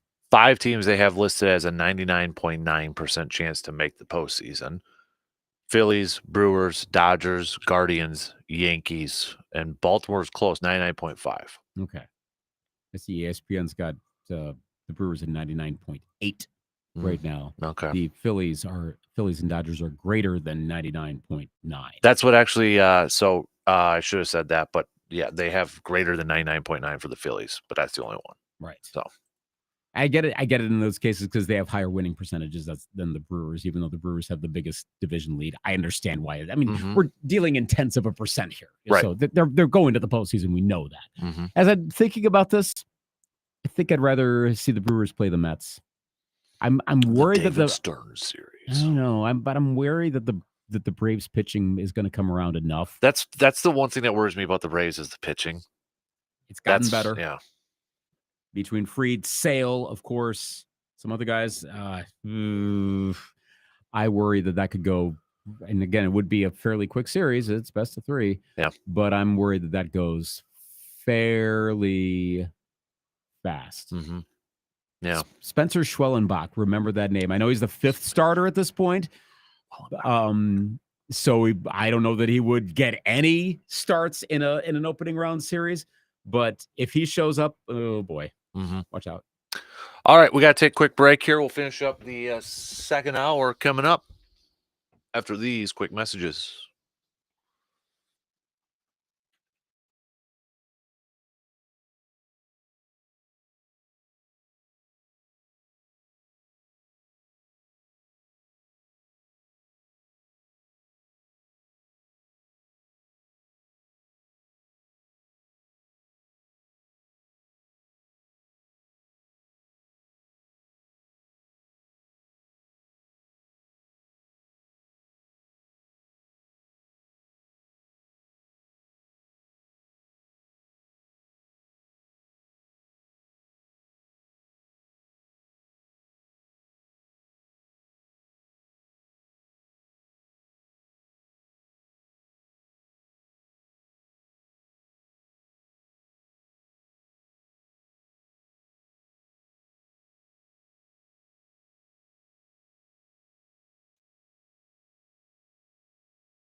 If you haven't been to the VFW Post 305, guys, you've been missing out lately, especially if you haven't tried out their new food over there. It was just there on Sunday.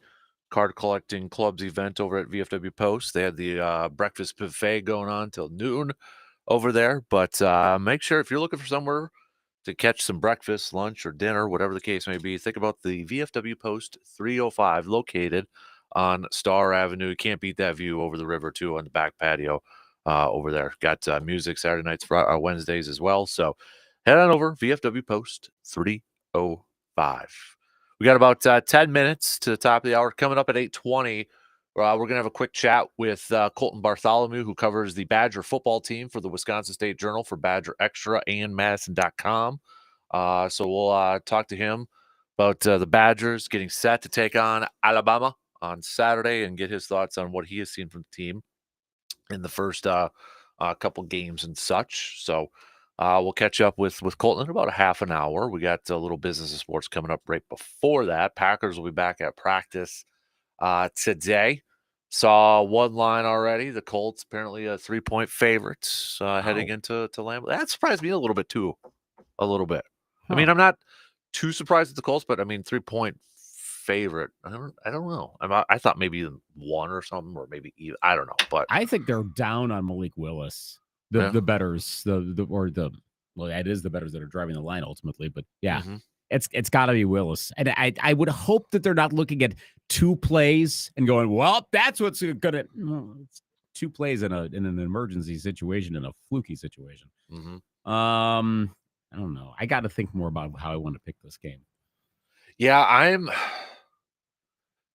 I'm torn between my heart and my head on this one too. And it's a little bit of a mixture, but like, I don't know, like I feel like Green Bay's got a solid roster, but it's such a wild card with Malik Willis. Just because, we haven't seen him in Green Bay. We didn't get to see him in the preseason, and I know preseason isn't always the de facto thing. But, even during his time with Tennessee, yeah, I feel like he's got a better supporting cast around him than he did during his time in Tennessee. So I don't know. It'll be interesting to see. I still think the biggest key in this whole thing is going to be, and I hope Rob Demovsky, or who we had on yesterday, asks Matt LaFleur this question, because he said it was a really good question. He never thought of it this way. But I asked him, for as many times as Matt LaFleur has talked about kind of regretting how he prepared Jordan Love for that start against Kansas City, is that in the back of his mind as he prepares Malik Willis for this? Good question. Like, if it happens, good. That is a good question. That's why I feel like the biggest key in this whole thing is going to be Matt LaFleur and his game plan and how he calls this game too. So it's a wild card. I don't know. I don't know what to expect or how it's going to play out. Because in the LaFleur era now, we've had Rodgers, Love. How many other? Just those 2. Has he ever had a starting quarterback other than those? No, not in a regular season game. No. Okay, that's what I thought. I just wanted to make sure I wasn't the whole recency thing, and you forget recent history, but you can pick up something from 2002 very simply. Right. Wow. So that is a first, and given that Willis joined the team right at the end of preseason. Ooh, boy. Okay. I guess I see where it's coming from, the 3.5, 3 lines, however, whichever one you're looking at. Richardson's arm, assess from whatever you were able to see, which we've not seen much of that, but like a couple of those throws against the Texans, you're like, wow, like, is he launching that like out into space first? Yeah, he's got a huge arm strength. Yeah. The accuracy is still a little bit of an issue, I think, over there. That's true. But, he's a dude that isn't afraid to use his legs, as we saw last week, leading the team in rushing over Jonathan Taylor. Isn't afraid to throw his body around, as we saw last year, to the detriment of his season in his rookie year. So is he going to be a safer runner in that? I think it's still a little too early to tell at this point. But, that's where I look at this Packers defense. And I thought one of the things they did well on Friday was controlling Jalen Hurts so that he wasn't able to really kill him using his feet. He was credited with 13 carries. I know you got to factor into some of the tush pushes in there. Right. But overall, it was like 13 carries for 30-some yards, which I'll take that any day of the week when you're going up against a mobile quarterback or Jalen Hurts type. Now, Anthony Richardson's obviously a bigger quarterback. So I'll be curious to see if they're able to contain him a little bit better. So I think that's where it's going to be the key in this whole thing. So the Colts, I think, have oftentimes run a cover 3 defense. Ooh, so we're going back to Seattle's Legion of Boom days, I which th- makes sense because I think Gus Bradley's still a defensive coordinator. Yeah, he is. Okay. Which that's different. Not bad, just it's a different setup. So knowing that he got 2 corners and a free safety hanging around the very, very hanging deep, do they change, presuming, and I mean, the Colts are on this, they've been game planning, of course, but do you think they change that look knowing that it's Willis now? I mean, that seems like a very logical approach to go against someone like, I think you have to.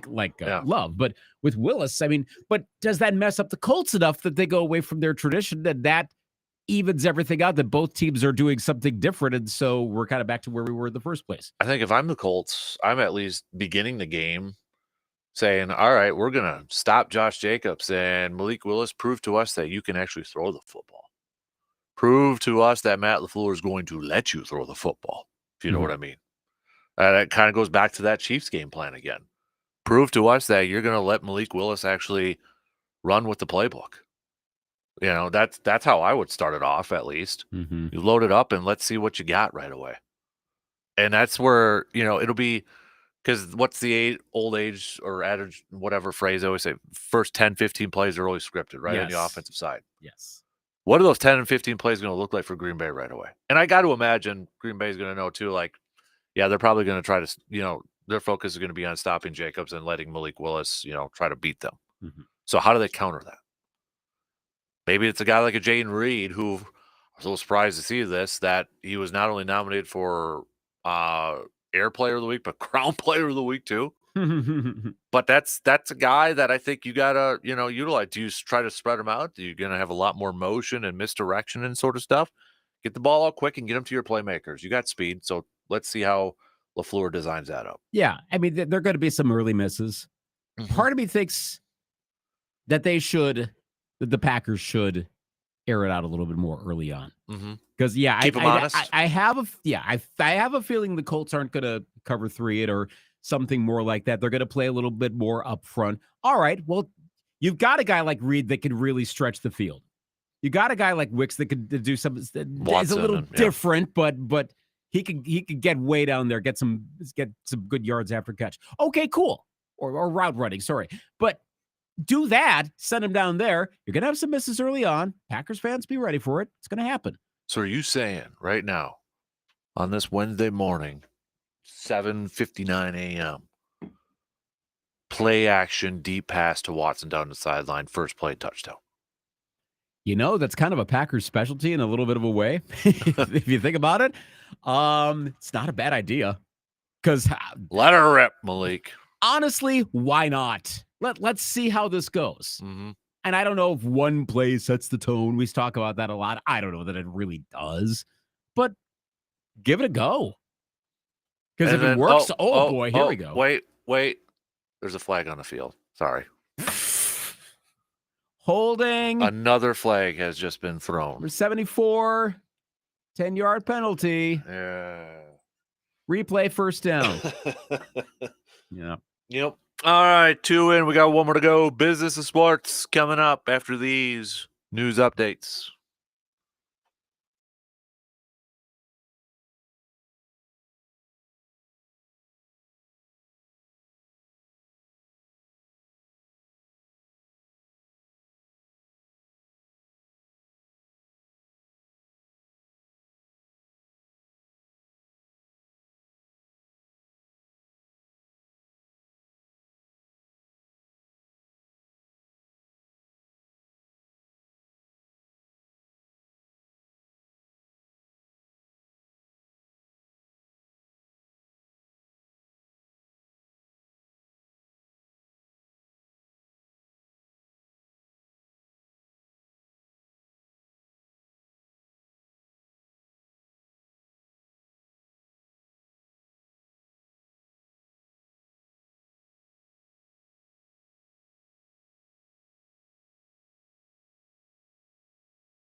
Final hour on this Wednesday morning, making a turn already on this week.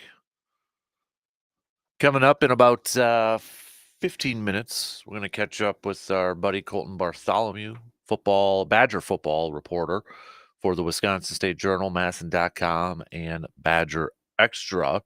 We'll talk to him about this Badger and Alabama game coming up on Saturday, and then his thoughts on what he has seen from the ball club for the first two games of this season. So we'll catch up with Colton in about 15 minutes. But we begin this hour with a little business of sports. Numbers are in, Lucas, for Peacock subscribers to that Friday night game between Green Bay and Philadelphia. Nobody's going to watch this, so I presume this was a 0, right? Second highest viewed program on Peacock. So there you go. Yeah. I appreciate what you did because, yes, I heard from a few people last Friday say, not watching it. Well, yeah, Facebook comments. No, who's going to watch this? No one's watching the NFL when they do this. Yeah. And what was the number? 14.3 million. 14.3 million signed up for. A lot of nobodies. Yeah. The only one that beat them, 14.2. So I know that's 14.2 million fans watched the game. The one that beat them was weird. The Chiefs and Dolphins won from last year. So, but this made the second most watched live event on Peacock. And the Chiefs and Dolphins one was the only one that surpassed it.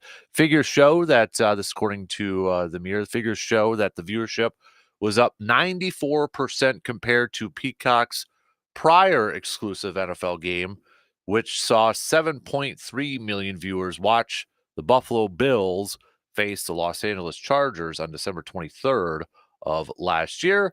As it says here, that would appear to indicate the streaming experiment with the NFL and the NBC is working. The highest overall viewership was 15.3 million viewers who tuned in from 9:30 to 9:45 Eastern time. During that time, the game was in the middle of its second quarter at that point. So always boggled my mind that they can figure out when, certain points of listeners or viewers at that point. So anybody hoping this would stop? No, it's not going to stop. Nope. No, not going to stop. This makes it even more likely we're going to see these kinds of games. So yep. Get ready for more games that nobody is going to watch. Yeah. The end of the NFL, clearly. Yep. It also says here the game was a massive success for Peacock, and it was its most watched non-Olympic show since April 5th on a Friday. So I don't know what happened on April 5th on a Friday, but so yeah, there you have it. It's going to be a thing. It's going to be a thing, and it's probably going to be more coming up, right? Going to be more of these games throughout the years. So. And not just on Peacock, but then next year coming to Max. Mm-hmm. And then next year coming to Paramount Plus. Now, granted, some of these are going to probably merge as well. So the fear of like, so NFL games are going to be on literally every pay streaming service you can ponder. YouTube TV. Mm-hmm. Well, for one, no network's going to do that because they do at a certain point, you do reach diminishing returns. Second, like I said, there's going to be consolidation. Mm-hmm. That we're coming off of the peak. I think we were talking about this last week. There's going to be some of these services will combine with others. It'd be curious to see what the Netflix numbers are going to be for the Christmas one. That's what I'm kind of curious about too. Oh, April 5th was a WWE Hall of Fame ceremony. Oh, okay. Some stuff like that. So I think probably drew a lot of people watching. But the Netflix one to me is going to be curious because I feel like a lot of people already have Netflix, so I would be very curious to see like how many like new subscribers to Netflix for that. Right. Well, I already have Netflix, so it's like, okay, whatever. I'm sure, by the way, that these Peacock numbers were helped because of the game in January. So a lot of people had it and then forgot to cancel, or they were like, why not? It's not that much money. And I think the Olympics probably helped as well. That mainstreamed that much more. The idea of, go to Peacock for stuff. It's not much, but just enough. Without those two, It's still higher than that December 23rd game because it's the second game overall of the season. It involves two high-profile teams, first game in Brazil, all of that. So it still would have been a big number, but I think it's bigger for those reasons. Mm-hmm. And maybe, and also if there's a Peacock game, and like if they were one in mid-November, and if it's between like the Jaguars and the Titans, okay, that's not getting 14 million. Right. We've seen there it is still possible for NFL games to get relatively low ratings if the matchups aren't that good. As much as it's a 32 team league and we care about every team, people also get it too. Mm-hmm. But this was a good matchup. It was a good season opening start, and the NFL's smart too. They're going to play this the right way. They're going to do these streaming ones when they know people are going to want to subscribe. Yeah, and you're going to put together like two very popular teams, right? I mean, so and unfortunately, if you're a Packers fan, it's probably going to happen during games that you're going to care about the most, i.e., season opener. I know that's not as significant because it's a regular season game, but season opener, playoffs. Maybe a Thanksgiving or Black Friday, Christmas, we're seeing more of that. Those sorts of things you're going to get more. I do wonder though, unless it becomes like a regular wild card thing, the Packers, I'm going to guess, are not going to get one of these non-playoff ones for a while, probably because the NFL doesn't want to keep having like one team always end up stuck on the streaming experiment. Right. Like next season, the Packers aren't going to get, and again, I'm making this up, but the Packers aren't going to get the new Paramount Plus game. And everyone's like, well, I got to subscribe to that. They're not going to do that. It'll be two completely different teams. Right. I mentioned this on Monday, but it's worth, I think, bringing up again because we're talking about it. So I don't know if you saw the Andrew Brandt thread from a few days ago where it is actually against the law to have NFL games on Friday. Yes. Which is very interesting. I'll rehash it here again quickly for anybody who missed it. With a congressional law that prohibits the NFL from playing on Friday nights, how is the league able to play tonights in Brazil of all places? A thread, shall we? The 1961. I got to go in order here. It's a little bit difficult here, so let me bring it up here because I think I liked them in the wrong order. The 1961 Sports Broadcasting Act gave the NFL an antitrust exemption, allowing them to pool the media rights of all the teams collectively to negotiate rights deals with the networks. It is the reason all NFL games are on national broadcasts. In allowing this, Congress prohibited the NFL from airing all or a substantial part of pro football games on Fridays after 6 p.m. Eastern in deference to high school football games around the country. But the timing of the prohibition created a loophole that the NFL jumped through with last Friday night's game. It prohibited Friday night NFL games beginning with the second Friday of September of each year. With an early Labor Day this year, last Friday was the first Friday of September, the first time this has coincided with the start of the NFL season since 2019. Thus, the NFL is in the clear with the language of the law. It won't be able to do so over the next few years. So somebody was paying attention to the law, lawyers and all that. Of course, there will be lawyers. Yep. And the other part of this too, as he says, finally, as for the Black Friday game, the NFL got around that prohibitive because they're starting the game at 3 p.m. Eastern. Yeah. So 2 Central, it's done by 5. Yep. I mean, we're done with high school football by that time anyway, I think. Correct me if I'm wrong. For Wisconsin, yeah. So it's a moot point for us, but for some places it's not. Just like the Friday before, actually. Right. Before that, yeah. So, yeah. So they got ways around that. We never have a Black Friday. Even like this year's a late Thanksgiving, but like last year was an early Thanksgiving. It's still not a factor though. Yeah, this is one where you can't always do it. Though, I mean, if you remember when there were NFL games Labor Day weekend, and now it's been later for a while. Yep. I think at some point, especially when the quote unquote inevitable 18th game is, don't you always have to refer to the 18th game as the inevitable 18th game? Probably. They're one of the same at this point. Yeah. What's going to happen? I don't know that this is a fact, but logic says you'd put games on Labor Day weekend, go one earlier. And now you could go later, but that starts getting a little hairy if you start getting past Valentine's Day weekend. Like, wait, how late are we going to go? So go 1 week earlier. Yeah, I know you're dealing with more heat. That's a factor too.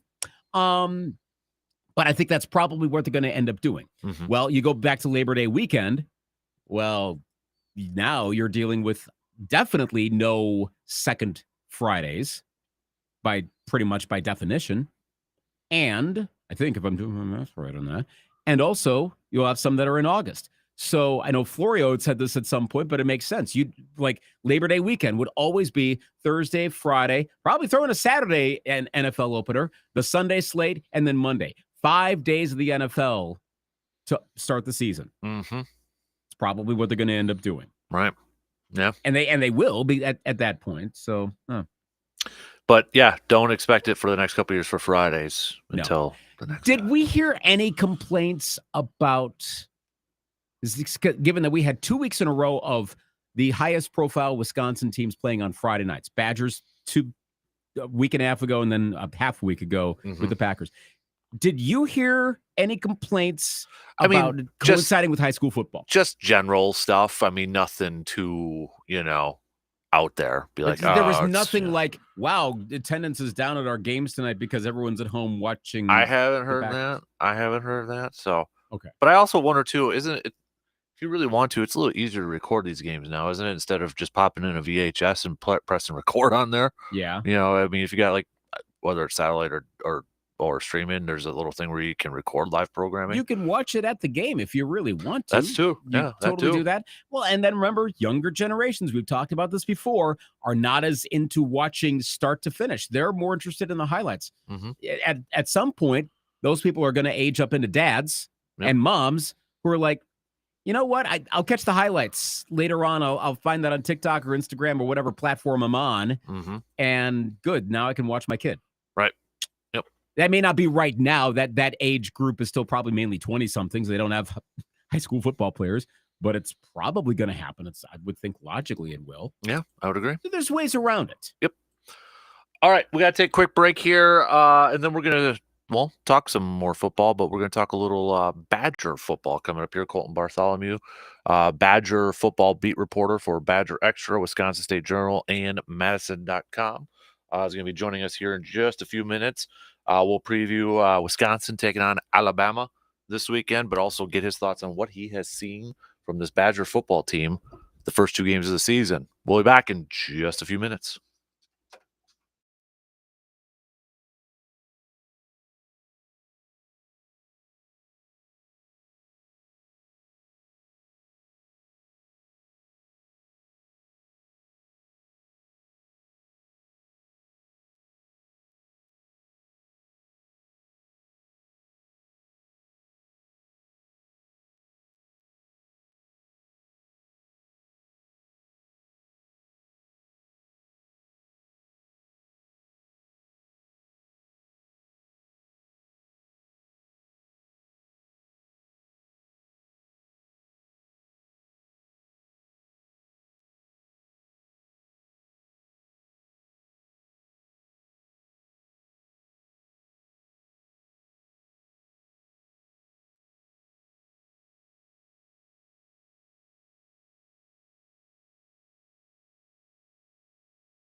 Revitalizing your joints so you can move again. If you're living with chronic pain from arthritis or injury, you need to know steroids and surgery and pain pills are no longer your only option. Learn how QC Kinetics can use advanced regenerative medicine to treat the pain, enhance your joints, restore your mobility, and give you long-term relief with no downtime. The local medical professionals at QC Kinetics are ready to help you get your life back with regenerative, restorative, cellular treatments for your achy joints. This is the future of medicine. Call for a free consultation now. 715-443-4440. 715-443-4440. 715-443-4440.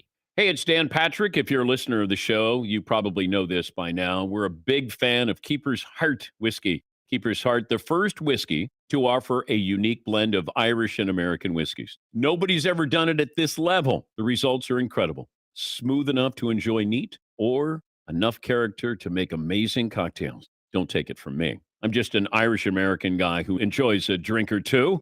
The whiskey experts agree. Crafted by one of the biggest names in the world of whiskey, Brian Nation, Keeper's Heart is one of the most awarded new whiskeys of the last couple of years, winning over 150 awards to date, including Best Irish Whiskey in the World, and winning a double gold at the San Francisco World Spirits Competition. You got to try it. It's available now in the best liquor stores. Look for it on the Irish whiskey shelf, or you can buy it online. KeepersHeartWhiskey.com. KeepersHeartWhiskey.com. It's a bottle worth keeping. Progressive presents Renter's MVP's Most Valuable Possessions. Today's MVP, Emily Neal's 70-inch TV. Because after watching her second-grade students yell at each other for hours, there's nothing Emily enjoys more than watching super-rich housewives also yell at each other. Why? Because those women are not her responsibility. And that's why her TV is today's MVP. Keep your most valuable possessions protected by bundling your renters and auto insurance with Progressive. Progressive Casualty Insurance Company affiliates and other insurers not available in all states. Check out DraftKings Pick Six, the newest way to play fantasy football. You pick a player and choose if they will have more or less of a stat, like yards, touchdowns, catches. Download the new DraftKings Pick Six app now. Use code Patrick. That's code Patrick for new customers to pay $5 to get $50 in Pick Six credits. Guaranteed. Plus 1 month of NFL premium on us. Offer expires September 19th. Only on DraftKings Pick Six. The crown is yours. Gambling problem? Call 1-800-GAMBLER. Help is available for problem gambling. Call 888-789-7777 or visit ccpg.org in Connecticut. Must be 18 plus. Age and eligibility restrictions vary by jurisdiction. Pick Six not available everywhere, including New York and Ontario. Void where prohibited. See terms at picksix.draftkings.com/promos. One per new customer. Reward issued is $50 in non-withdrawable Pick Six credits that expire in 6 months. NFL Plus premium offer available only to new and former NFL Plus subscribers. Additional NFL Plus premium terms at nfl.com/terms. Service Master of Chippewa Valley is your local expert when it comes to fire and water damage, carpet and air duct cleaning, mold remediation, and trauma. They're when you need them 24 hours a day, 365 days a year. Trust comes in the yellow truck. Learn more at ServiceMasterChippewaValley.com. At Toyson Ford, the word of the month is FlexBuy. Finance a new 2024 F-150 XLT or STX with FlexBuy and get 2.9% for 66 months plus $3,500 in rebates. It's the cheapest way to get into America's best-selling truck for 47 years. SUV more your style? Try the 2024 Ford Escape with 1.9% FlexBuy financing for 66 months and get $2,500 in rebates. Stop in and deal with the experts and see the Valley's best choice in Toyson. If you were to listen to Dan Casper nonstop around the clock for a solid month, you'd become the king of all sports fans, desired by beautiful women, and rich beyond your dreams. I think. Try it and let's see. The Dan Casper Show. Bring 'em out, bring 'em out. Bring 'em out, bring 'em Football out. season has officially kicked off, and you can make this football season even more enjoyable with Underdog Fantasy. Over 1 million fans across 33 states got into the game last year by making picks on Underdog Fantasy. What I enjoy most about Underdog Fantasy is they make it so easy to play for beginners like myself. I really like that Underdog gives you the option for a standard payout or a flex payout where you could still win even if you miss on one of your pick'ems. Making picks on Underdog is straightforward, and signing up is even easier. Just head over to Underdog's simple-to-use mobile app or UnderdogFantasy.com. Sign up with the promo code Casper, and Underdog will give you a free pick to use on your first cash pick'em entry, plus up to $1,000 in bonus cash when you deposit. That's Underdog Fantasy, promo code Casper to claim your new customer special of a free pick and your deposit offer. Must be 18 and older and present in a state where Underdog Fantasy operates. Terms apply. Concerned with your play? Call 1-800-GAMBLER or visit ncpgambling.org. Time to talk some Badger football this morning, and joining us now is Badger football beat reporter for Badger Extra, Wisconsin State Journal, and Madison.com, Colton Bartholomew. You can subscribe to his amazing work at badgerextra.com/subscribe. Colton, big thanks again for joining us here this morning. Yeah, anytime, Dan. Thanks for having me. Yeah. So, hey, Colton, before we get to obviously the big game coming up here with Alabama coming to Madison, the first couple of weeks in, Badgers are 2-0, but some fans that have chimed into our program, maybe a little concerned with what they have seen. Some are wondering, have they been holding back from their playbook? What's kind of been your analysis from what you saw from this team in the first 2 weeks? Yeah, I definitely think that they were holding things back, and then they didn't show a lot of what we saw throughout even spring football and then during training camp in particular. And some of the things that you can point out really quickly are, a lot of the RPO work. We saw one RPO play that went for a touchdown, that CJ Williams play that he ends up coming up wide open down the sideline. That was an RPO that we had seen during training camp and then hadn't seen in week one. But I think they've kept a lot of that stuff in their back pocket, particularly some of the deeper throws that are, I think, Tyler Van Dyke's greatest strength, and the reason that he is the starting quarterback for the Badgers is what he can add as a deep ball thrower. So I think you're going to see a more expanded playbook here on Saturday against Alabama, and I think you're going to see Wisconsin start to open things up a little bit. How much that matters, I don't know. There's a significant talent gap on this team, or between these two teams, but I do think that you're going to see a little bit more creativity, a little bit more of what this offense should be. And then I think just from a bigger picture for this rest of the season, that's what this offense has to move toward. I don't think you're going to win any of these games that are going to be the really determining points of your season if you play the kind of conservative offensive football that they had in the first 2 weeks. For fans who may have only seen Tyler Van Dyke for the first couple of games, and for you who has covered the team throughout the all offseason, spring practice, and training camp, what type of quarterback is he that maybe we haven't quite seen yet in these first couple games? Yeah, he's definitely a better deep ball thrower than just about anything. I mean, he's pretty accurate, I would say, between that 12 to 17 yard intermediate range, and that's something that Wisconsin really needs, because some of those out routes and some of the corner passes that they ask, from one hash to the other sideline that are really tough passes, he's able to make. He's got the arm strength, he's got the accuracy. But I think the biggest separator for him is going to be those deep balls, and that's something that you're going to have to see a lot more and a lot more chances with. I think Van Dyke said it Tuesday that the only way you can create some of those big plays down the field is like taking chances with them, and I think he was pretty maybe limited or safe about not taking too many of those.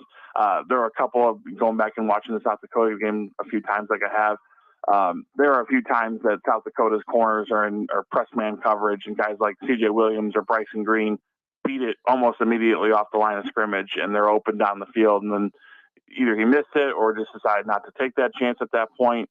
And I think that's going to change that, because I think I asked Van Dyke the question, like, are you excited to kind of get some of these, governors off this offense, because it's clearly how they've been playing? And he said, oh yeah, like we've got a lot of stuff that we worked on a lot that we've been itching to get out. So I think those are the things that Van Dyke probably excels at the best. He came to Wisconsin in large reason because of the Phil Longo air raid style. That's what he had the most success with when he was down at Miami, a little bit more fast paced and, leaning on that pass game to kind of set everything up for you. So obviously Longo does a little bit different than traditional air raid, but I think that's what you're going to see out of Van Dyke, and that's what he wants to do, and that's why he's here. So I think there's going to be even though I don't know how Saturday's going to go, I feel like it's probably going to be tough regardless of whatever plays Wisconsin calls. I think there's going to be a little sigh of relief from fans seeing that the offense is at least going to be attempting to get the ball down the field a little bit more. How concerned should we be with maybe like the defensive line play and stopping the run with this defense? Yeah, I would say fairly concerned, because obviously the defensive line lost their best player in training camp with James Thompson going down with a torn pec, but I haven't been too impressed with what we've seen out of that line outside of Elijah Hills, one of the transfers that they brought in, and particularly as a pass rusher for Hills. He's done a pretty good job, but I think they've just been inconsistent with the following their rules. You see guys trying to make plays and trying to, jump gaps and do things that are just a little bit out of the norm of what you're expecting from Wisconsin defense, where discipline's always been kind of a hallmark. And when those things happen, either it's a tackle for loss and the guy makes a good guess and makes a play, or like we've seen in the first 2 weeks, you're letting up some pretty big chunks because you're not in position. So I think that's one thing that Wisconsin's front really has to do a better job of, is staying in their gaps, staying, sound with their rules, and letting the linebackers get to the ball. And then the linebackers have to do a better job of using proper pursuit angles, because they've been over pursuing quite a bit and getting out of position in that way. So we'll see a little bit of a shakeup with that linebacker core here on Saturday, with Jake Chaney being suspended for that first half because of a targeting call last week. Taka Curtis will step in for him. He's a transfer from USC. A little bit more speed, maybe a little bit less thump than we've seen out of Chaney in the first couple of weeks, but maybe that helps in that pursuit like I was talking about before. So I think this linebacker core has to, again, be more sound, but then has to try to make some more impact plays. And, this defense really hasn't created a turnover outside of the late kind of throwing up pass in the first week by Western Michigan with Xavier Lucas. So that's another big focus for this defense. So, again, tough week to say you're going to start forcing turnovers against Alabama, but I know that's the goal of theirs going into Saturday.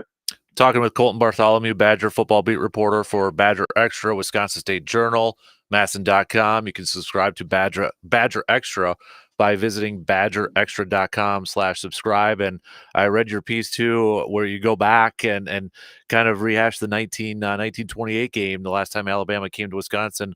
How cool was that to kind of go back in history and read up about that game back almost 100 years ago now? Yeah, it's pretty wild. You just talk about, as you're reading through the stories, just for me, in my perspective, is how coverage of football has changed. It's almost every single play gets a sentence, but then also the way football is played. Like the Badgers quarterback was the running back 2 weeks prior to that. They moved him there just to try to use him in the option plays, and they completed one pass, and it happened to be to the guy playing quarterback, and a little bit of a trick play, a little toss pass. So yeah, there's a different style of football, different kind of world of football, but the things that were consistent were Alabama was considered one of the best teams in the country, and it was a big upset for Wisconsin. And then you see just the importance that football had to this community and to Wisconsin as a whole.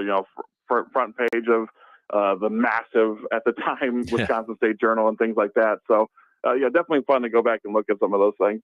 If Wisconsin can pull this off, I mean, it's the easy question. Where would this rank, in Badger football history and such? But man, I can't imagine what that environment's going to be like. I know you're going to be there covering the game, but I mean, this would have to be one of the biggest moments at Camp Randall if they could pull this off, right? Yeah, I mean, I think you put it right there with, back in the 60s, that Rose Bowl they played against USC that kind of put on the map for a while there. The 2010 against Ohio State, when Ohio State was number one. I mean, even that one, I would put this game over that if Wisconsin were able to do this, because at least that Wisconsin team back in 2010 was ranked at that time. They were thought of as a pretty good team already. Wisconsin's current team doesn't quite have that designation around the country at the moment. So it would be right there in terms of the best wins in Wisconsin history, and particularly at Camp Randall. It's going to take a lot of things breaking their way. It's going to take multiple turnovers, I think, by Alabama. It's going to take some things, special teams play, whatever it is, kind of just one extra thing kind of bouncing towards Wisconsin's favor. Because I just don't think if you play this game straight up and don't get those kind of bounces, that Wisconsin's got the talent or the consistency on either side of the ball yet to really say that they're going to compete in a normal game. But if they can make some things abnormal, that would be their chance, in my opinion. You kind of answered my next question for you, but I was going to ask you to kind of fill in a blank. Wisconsin wins this game if they do what? You kind of mentioned a couple other things. Would there be something else that maybe you would add to that? Yeah, I think they've got to put the game in Van Dyke's hands, because when you look at Alabama's defense, they've got a lot of talent. They're always going to, or I guess I should say they have in the last 20 years. They can consistently have some of the best defensive talent in the country. But when you look at the games that they've lost, it's only like 25 or 30 in 20 years. But when you look at the games they've lost, it's been because of the quarterback played, an excellent game. And that's what you're going to need out of Tyler Van Dyke. I don't think you're winning this game if Ches Maluzzi, Cade Yakimelli, and whoever else plays in the backfield is kind of the feature of the offense. I haven't seen enough of those guys to say that they're going to be explosive enough to take on an Alabama team playing that way. I really do think it's going to come down to Van Dyke getting the ball down the field, challenging Alabama's defense in a way that they haven't been challenged the first 2 weeks. And obviously, anytime we're talking about deep passing, that comes back to the offensive line's got to protect and allow those routes to get downfield and the quarterback to have time. But you're going to need to see the best game, I think, of Tyler Van Dyke's career. You look back at the Miami days, he had some huge games, had some success, even when, the talent around him wasn't great. So you're going to need to get that kind of version of him. And it all kind of, to me, goes back to you need that. That's why you bring a guy like Van Dyke in, right? You need somebody that's going to elevate your offense beyond its talent and play to that level. And we're going to find out if Van Dyke can do that here in his third game in Wisconsin. We know Wisconsin, before the season started, this was going to be a very difficult schedule. Alabama, USC after their bye week next week. Penn State's on there. Now Nebraska's in the top 25, Oregon. If Wisconsin does pull this off and they get this victory, how much does it change the expectations for the rest of this season for the Badgers? Oh, yeah. I mean, if they're able to pull this off, and assuming it's like, not something entirely fluky, but if they pull it off, then yeah, you start looking at it, it's like, okay, well then if they can beat Alabama, they can beat anybody else on their schedule. You look at, they've got Oregon and Penn State on the schedule coming up. USC is obviously a very tough game after a bye week following this Alabama game. So I think we'll know by the end of the month, like kind of where Wisconsin's expectations should be the rest of the year. Like, should this be hey, take care of business and continue winning, particularly at home, and maybe you're challenging for a playoff spot in December? Or is it, all right, survive and try to figure out where you're at if you can make a bowl game? Because I think if it's really lopsided on Saturday, I don't think it's unreasonable for fans to question if the bowl streak is going to continue, because you look at the rest of the schedule, four more teams currently ranked out of the last 9 opponents. And then, some unranked games right now, like Nebraska, that looks pretty tough on the road. And then, anything can happen that last week against Minnesota. So I think, Wisconsin's got to, if they don't win on Saturday, they've got to at least keep it competitive for, the sky not to fall here down in Madison. Last question for you, just kind of a Big Ten question overall. Which of these two teams maybe has impressed you the most with how they've started off the season? Illinois coming off their win against Kansas 2-0, or Nebraska now in the top 25 after beating Colorado last week? I'm going to have to go with Nebraska just because I think Illinois had already shown a couple of years ago that they were starting that trajectory up. And then they took a little bit of a step back last year. I think there was some misfires in recruiting and some playing time stuff that were going on for the Illini. But I think Nebraska starting to show that they've put things together. And, the thing about Nebraska for the last, 10, 15 years has been they continued to recruit fairly well. Nationally, they're always in that top 25 range. It just hasn't put the pieces together with the scheme and the talent they've had. You're starting to see that happen with Matt Rule and his coaching staff there right now. And then obviously Raiola as a freshman, he's rolling right now. That's always one of those things where you're looking and it's like, okay, if he continues it, then you're talking about a really special guy. If he hits a speed bump, then it's like, all right, yeah, he's a freshman and things like that are going to happen. So I'll lean Nebraska there, and not to discredit Illinois, but I just think Nebraska's been a little bit more impressive. And then I'm excited to see what they do coming up, because I know they've got some of their big games. Obviously, Colorado was a hyped one, but I think some of their better teams are coming up for the Cornhuskers, and I'm excited to see what they look like. He's Colton Bartholomew, Badger football beat reporter for Badger Extra, Wisconsin State Journal, Masson.com. You can subscribe to Badger Extra by visiting badgerextra.com/subscribe. Also check out the latest podcast, the Badger Extra podcast over there. Colton, continue to do some amazing work over there. Really enjoy all of your work over there. And also give our best to our friend Jill for being inducted to the UW Clare Hall of Fame, too. I know that's your sister-in-law, so. Absolutely, man. All right. Appreciate it, Colton, as always, and we'll talk to you soon. Thank you. You got it. There you go. Colton Bartholomew, from the Wisconsin State Journal, Badger football beat reporter. Good stuff as always with Colton over there. So, learn anything, Luke? I'm here. Yeah, okay. That was really solid. So basically, it's Tyler Van Dunn or Van Dyke. Dyke. Yeah. Why do I keep saying Dunn? I don't know. Just think James Van Dyke. Right. Exactly. Yeah. Tyler Van Dyke. That's the thing. Like, can he air it out sufficiently? Mm-hmm.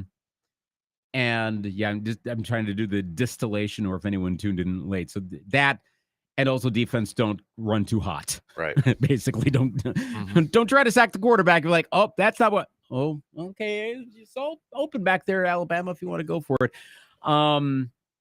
What's your? I mean, I know you'll make your predictions later on this week. Oh, I mean, I'm predicting Alabama. I presume you're predicting Alabama. Yeah. I think the line's at 16 is the last I saw. I have to double check that. 16? I think it was. Let me double check now. Wow. Let me double check. Why do you think that should be higher or lower? Lower? I mean, what? Not necessarily. I hadn't really thought of exactly 16 and a half right now. It looks on like. a line though. That's it's open. No, it's 16. It opened at 16 and a half. Now the spread's at 16. So still, that's wow. I would have again, that's a relatively conservative number. And inherently, those numbers are that way. You're not going to be like, well, they're playing this team for 52 points, even though it may turn out that way. You don't put the line that way. Mm-hmm. That's the odds makers going, this is going to be a Bama blowout. Right. I don't know that I think it's going to be a blowout that much. Like, I feel quite confident Alabama is going to win. I didn't think it was going to be that strong of a win. I think a lot of it is too based off what we've seen the first 2 weeks. Kind of like the best way to describe what we've seen from the Badgers has been like meh. It hasn't been dominating wins from these two, Michigan and that. So I think that's part of it. That's like, there's nothing really sexy about any of those wins, No, there were moments in both games. You're like, they really gonna blow this? Mm-hmm. Like it was momentary, but it was there both times. And that, I mean, remember we were laughing off these first two games of the season. Mm-hmm.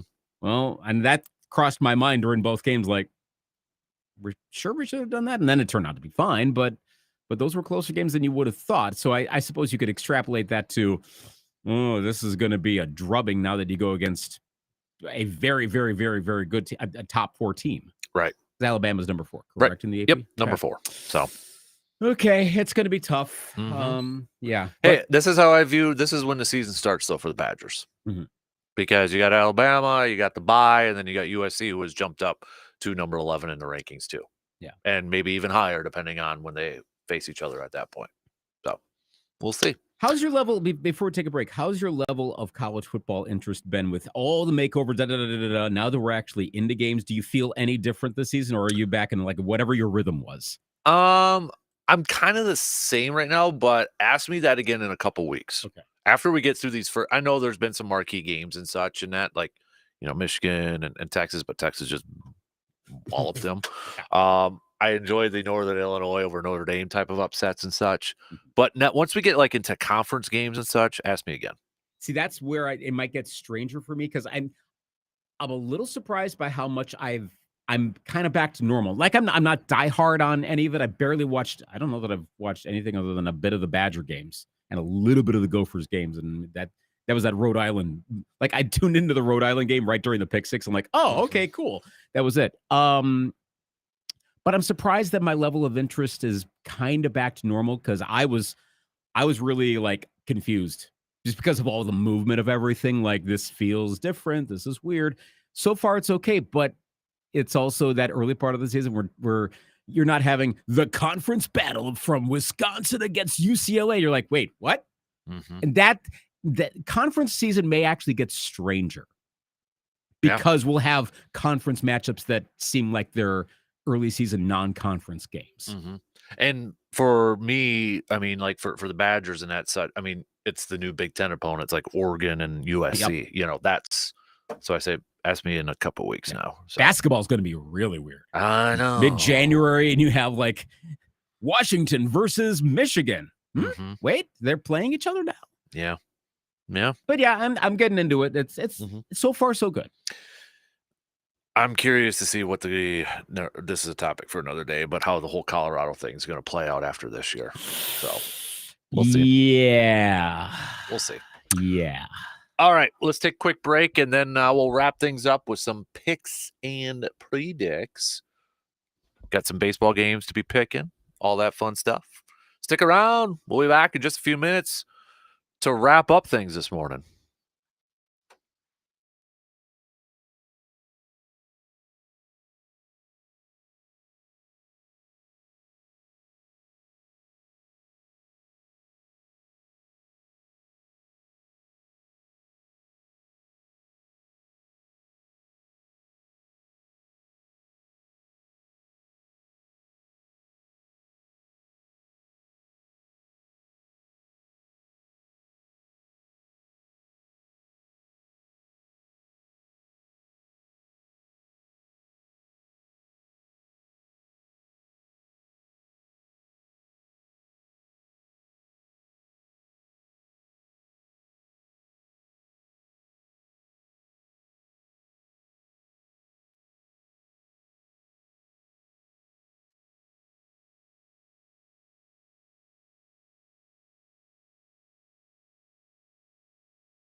Really quick, and I don't know if they're still listening because I lost track of time here, but we got a little girl named Layton who listens to the program on her way to school, and she scored her first soccer goal this past weekend. So shout out to Layton over there. Very cool. If you're still listening, Layton, nice work.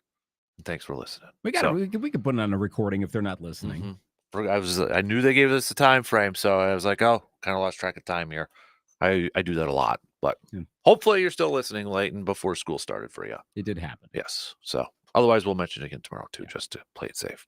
But congrats on the soccer goal this past weekend. So, all right, shall we do some picks and predicts coming up here to wrap up this Wednesday morning?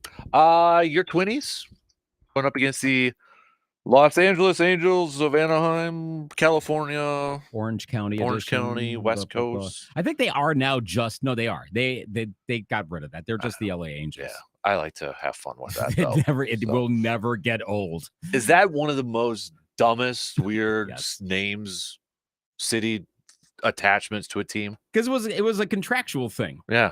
Like Anaheim really wanted Anaheim in there, and Artie Moreno really wanted Los Angeles, so that was the compromise. Yep. So the LA Angels of Anaheim. Yep. So, but weren't now? I believe the Mighty Ducks were the Mighty Ducks of Anaheim. I believe so. When they started, they were not the Anaheim Mighty Ducks. For the game today of the LA Angels of Anaheim and Orange County versus that one that can't just pick a city, so they just say Twin Cities. Well, trust me, that you try to go over there and be like, hey, St. Paul, Minneapolis, they're the same, right? People get mad at you. They're like, that's a rivalry over there. Pick a city to represent Twins, you cowards. They want to try to get fans from both cities. Anyway, Zach Matthews. I'm gonna guess the Twins will win today. I know they're deeper into their pitching at this point, but yeah, I think the Twins get the win this evening. By the way, picks and predicts brought to you by the Elbow Room. Forgot to mention that over there. So Wednesday nights, trivia nights. Make sure you get on over to the Elbow Room and participate, show off your trivia skills. I've always wanted to do that. I've never done a trivia night before. I don't think I have either. I'll have to try one of those. Like if it's an office themed trivia, something like that. You would probably do well with that. So Bigfoot trivia, you would ace everyone. It would get boring after a while. It would. Located right next to the Banbury Place. Also, don't forget to get your picks in for a Pro Football Weekly Pick'em Challenge because Thursday Night Football is already kicking off tomorrow. It's a good one too. We got Dolphins Bills. So Good, yeah. Yeah, that is a good one. So head to our website, it's our Pro Football Pick'em Challenge over there. Get your picks on in. I am going to go with the Twins tonight as well. Okay.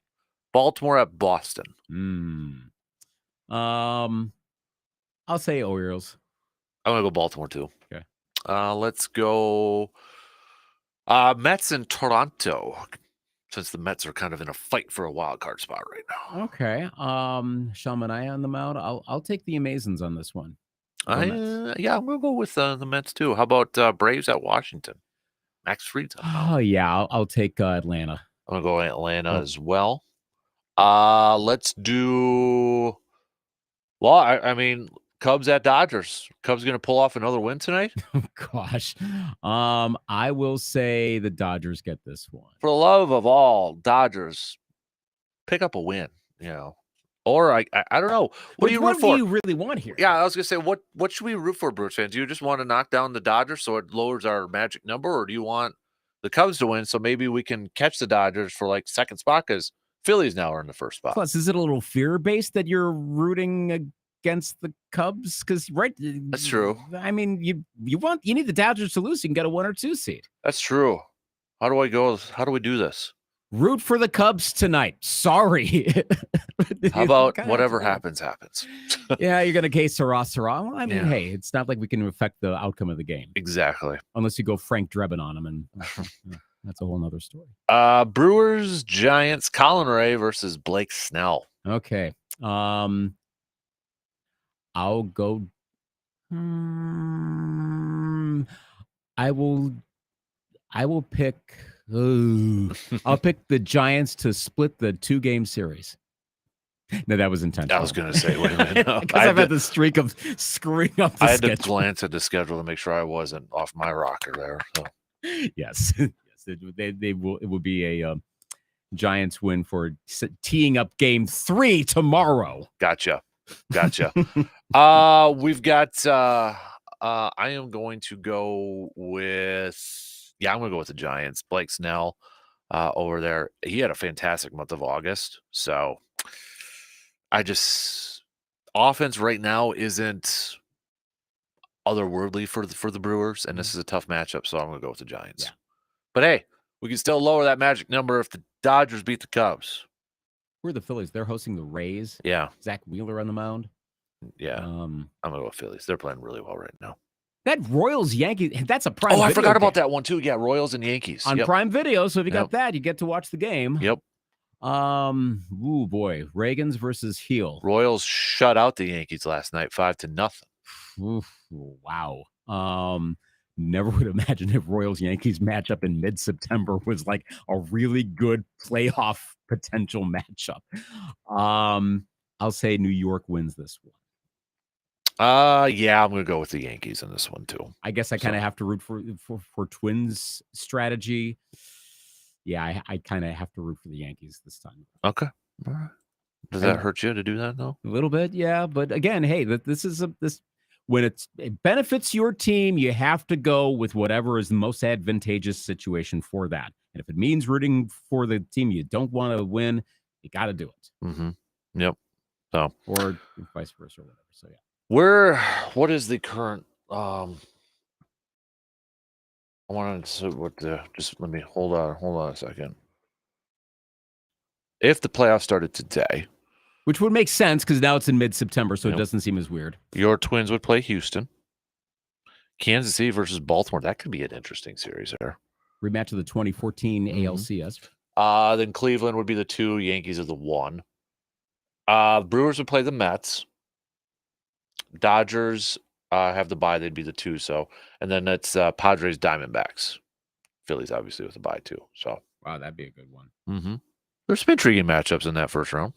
If that, and the thing is, these have been holding pretty well. Yeah, they have. like all season long. Mm-hmm. Gosh, I just hope it's not Twins. Just Yankees. remind me off the top of my head. Does Major League Baseball do Executives of the Year? I think so. It sounds familiar. MLB executive. Of course, I can't type. As I'm typing, by the way, do you want to do a picks and predicts on the Aces versus Caitlin Clark's Indiana Fever? Pretty big game, 6 p.m. tonight. Yeah. 22-13 Aces. Fever's getting hot. Who you got? I'm gonna go Aces. I'll take the Fever. Okay. They really are one of the hottest teams in the WNBA right now. Mm-hmm. I just hope Las Vegas doesn't get too hot. I'm thinking for Minnesota's sake, because otherwise I think Minnesota gets to the finals against probably New York. I'm wary of Vegas, but yeah, I'll take the Fever tonight. All right. Okay, so yes, there are MLB executives of the year. Okay, so here's my question now. Mike Elias last year. Okay. from So the do they Orioles. do National League and American League or just overall? Overall? Ooh, that's even more. Okay. But what I was going to ask, because we've been talking about managers of the years, does Matt Arnold get consideration for the Brewers? But also, David Stearns, maybe if the Mets make the postseason, they kind of shed a lot of salary, and this wasn't supposed to be a year that they kind of go for it. Who would you vote for? That one's a little bit tougher. It is. The Mets turnaround has helped. Mm-hmm. Gosh, they seemed like they were dead in the water earlier. Yeah. Stearns might get I could see some people wanting to wait for the Mets to really break out. And we're not going to know how the playoffs go this year, obviously, because you have to have your votes in by the end of the season before the playoffs. But I would imagine there's some that want to see the Mets do way, way better. And they're holding off their Stearns vote. Maybe there's a thought of a split of we're going to vote for Pat Murphy anyway. For Matt. Right, And again, I don't know who's exactly voting for what, so maybe that doesn't matter. But maybe there's a thought of Murphy's going to win for Manager of the Year, and that's clearly a big reason why the Brewers are doing so well. So you can give Stearns an Executive of the Year. It's almost like the NFL MVP, and then second place is whoever wins Offensive Player of the Year. But I wonder about JJ Piccolo of the Royals. Yeah. Now, then again, the latest FanDuel odds have Matt Quatrero at -135 and Steven Vogt at -105 for AL Manager of the Year. Okay. I would not be surprised if Quatrero and Piccolo both get nods, because the Royals turnaround was not expected at all. AJ Preller could get a lot of votes too from the Padres. Mm-hmm. Given how I know the talent was always there, but coming to fruition, finally the chemistry's working. I think he might get a lot of votes. It's probably for Executive of the Year. It's probably I'm going to guess Stearns, Piccolo from the Royals, and Preller from the Padres are probably the top three, I would guess, right now. Mm-hmm. And maybe Arnold. I don't think he gets it, though. I feel like it's more likely Pat Murphy wins than Matt Arnold. Yeah. Pat Murphy right now is -550. Schilt is in second at +360. Okay. All right. Yeah, I feel like it's more Pat Murphy than Matt Arnold. Truly. Yeah. All right. So, you got any more picks or predicts you want to throw in there? Those are the big ones Those are the big ones right now. Yeah. So, all right. Those are your picks and predicts. Again, brought to you by the Elbow Room, located right next to the Banbury Place in Eau Claire. Biggest overreaction from week one of the NFL season. We hit this up yesterday, but what's yours? Oh, boy. The Browns are screwed. I think they are, though. That's the thing, though. It's an overreaction. It's the biggest overreaction, and I think it might also be a correct answer. It's because it's the whole one game thing. He might have had a bad game, and next week he's good, and okay. Honestly, I think you factor in last year than what happened in week one. It's like he's broken. Yeah, but there was a lot more Watson talk than I think I saw about just about anything else. Thankfully, there weren't too many takes on the new quarterbacks. Just kind of let that all ride. That was reassuring. There's one that I didn't mention that I think I'm going to put in here now because it's gaining more steam, is the overreaction from the amount of passing yards from week one. Everybody's like, ooh, you look at a lot of quarterback numbers, not a lot of passing yards. To me, that's a little bit of an overreaction for week one. defenses get better than offenses early in the season. I've heard that a lot, and it's true because it's simpler. Unless you play on crappy fields and the offense has the advantage, like in Brazil. In foreign countries, it tends to be a bit of an issue.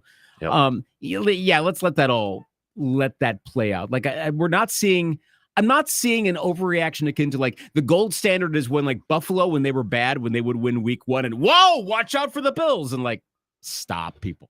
Like when they defeated the Patriots 31-0 that year, and the Patriots won the Super Bowl. I think it's that one season, but that was like that was the 03. classic overreaction. Yep. All right, DP and Danettes, they're up next. Have yourself a fantastic Wednesday. We'll be back at it tomorrow morning.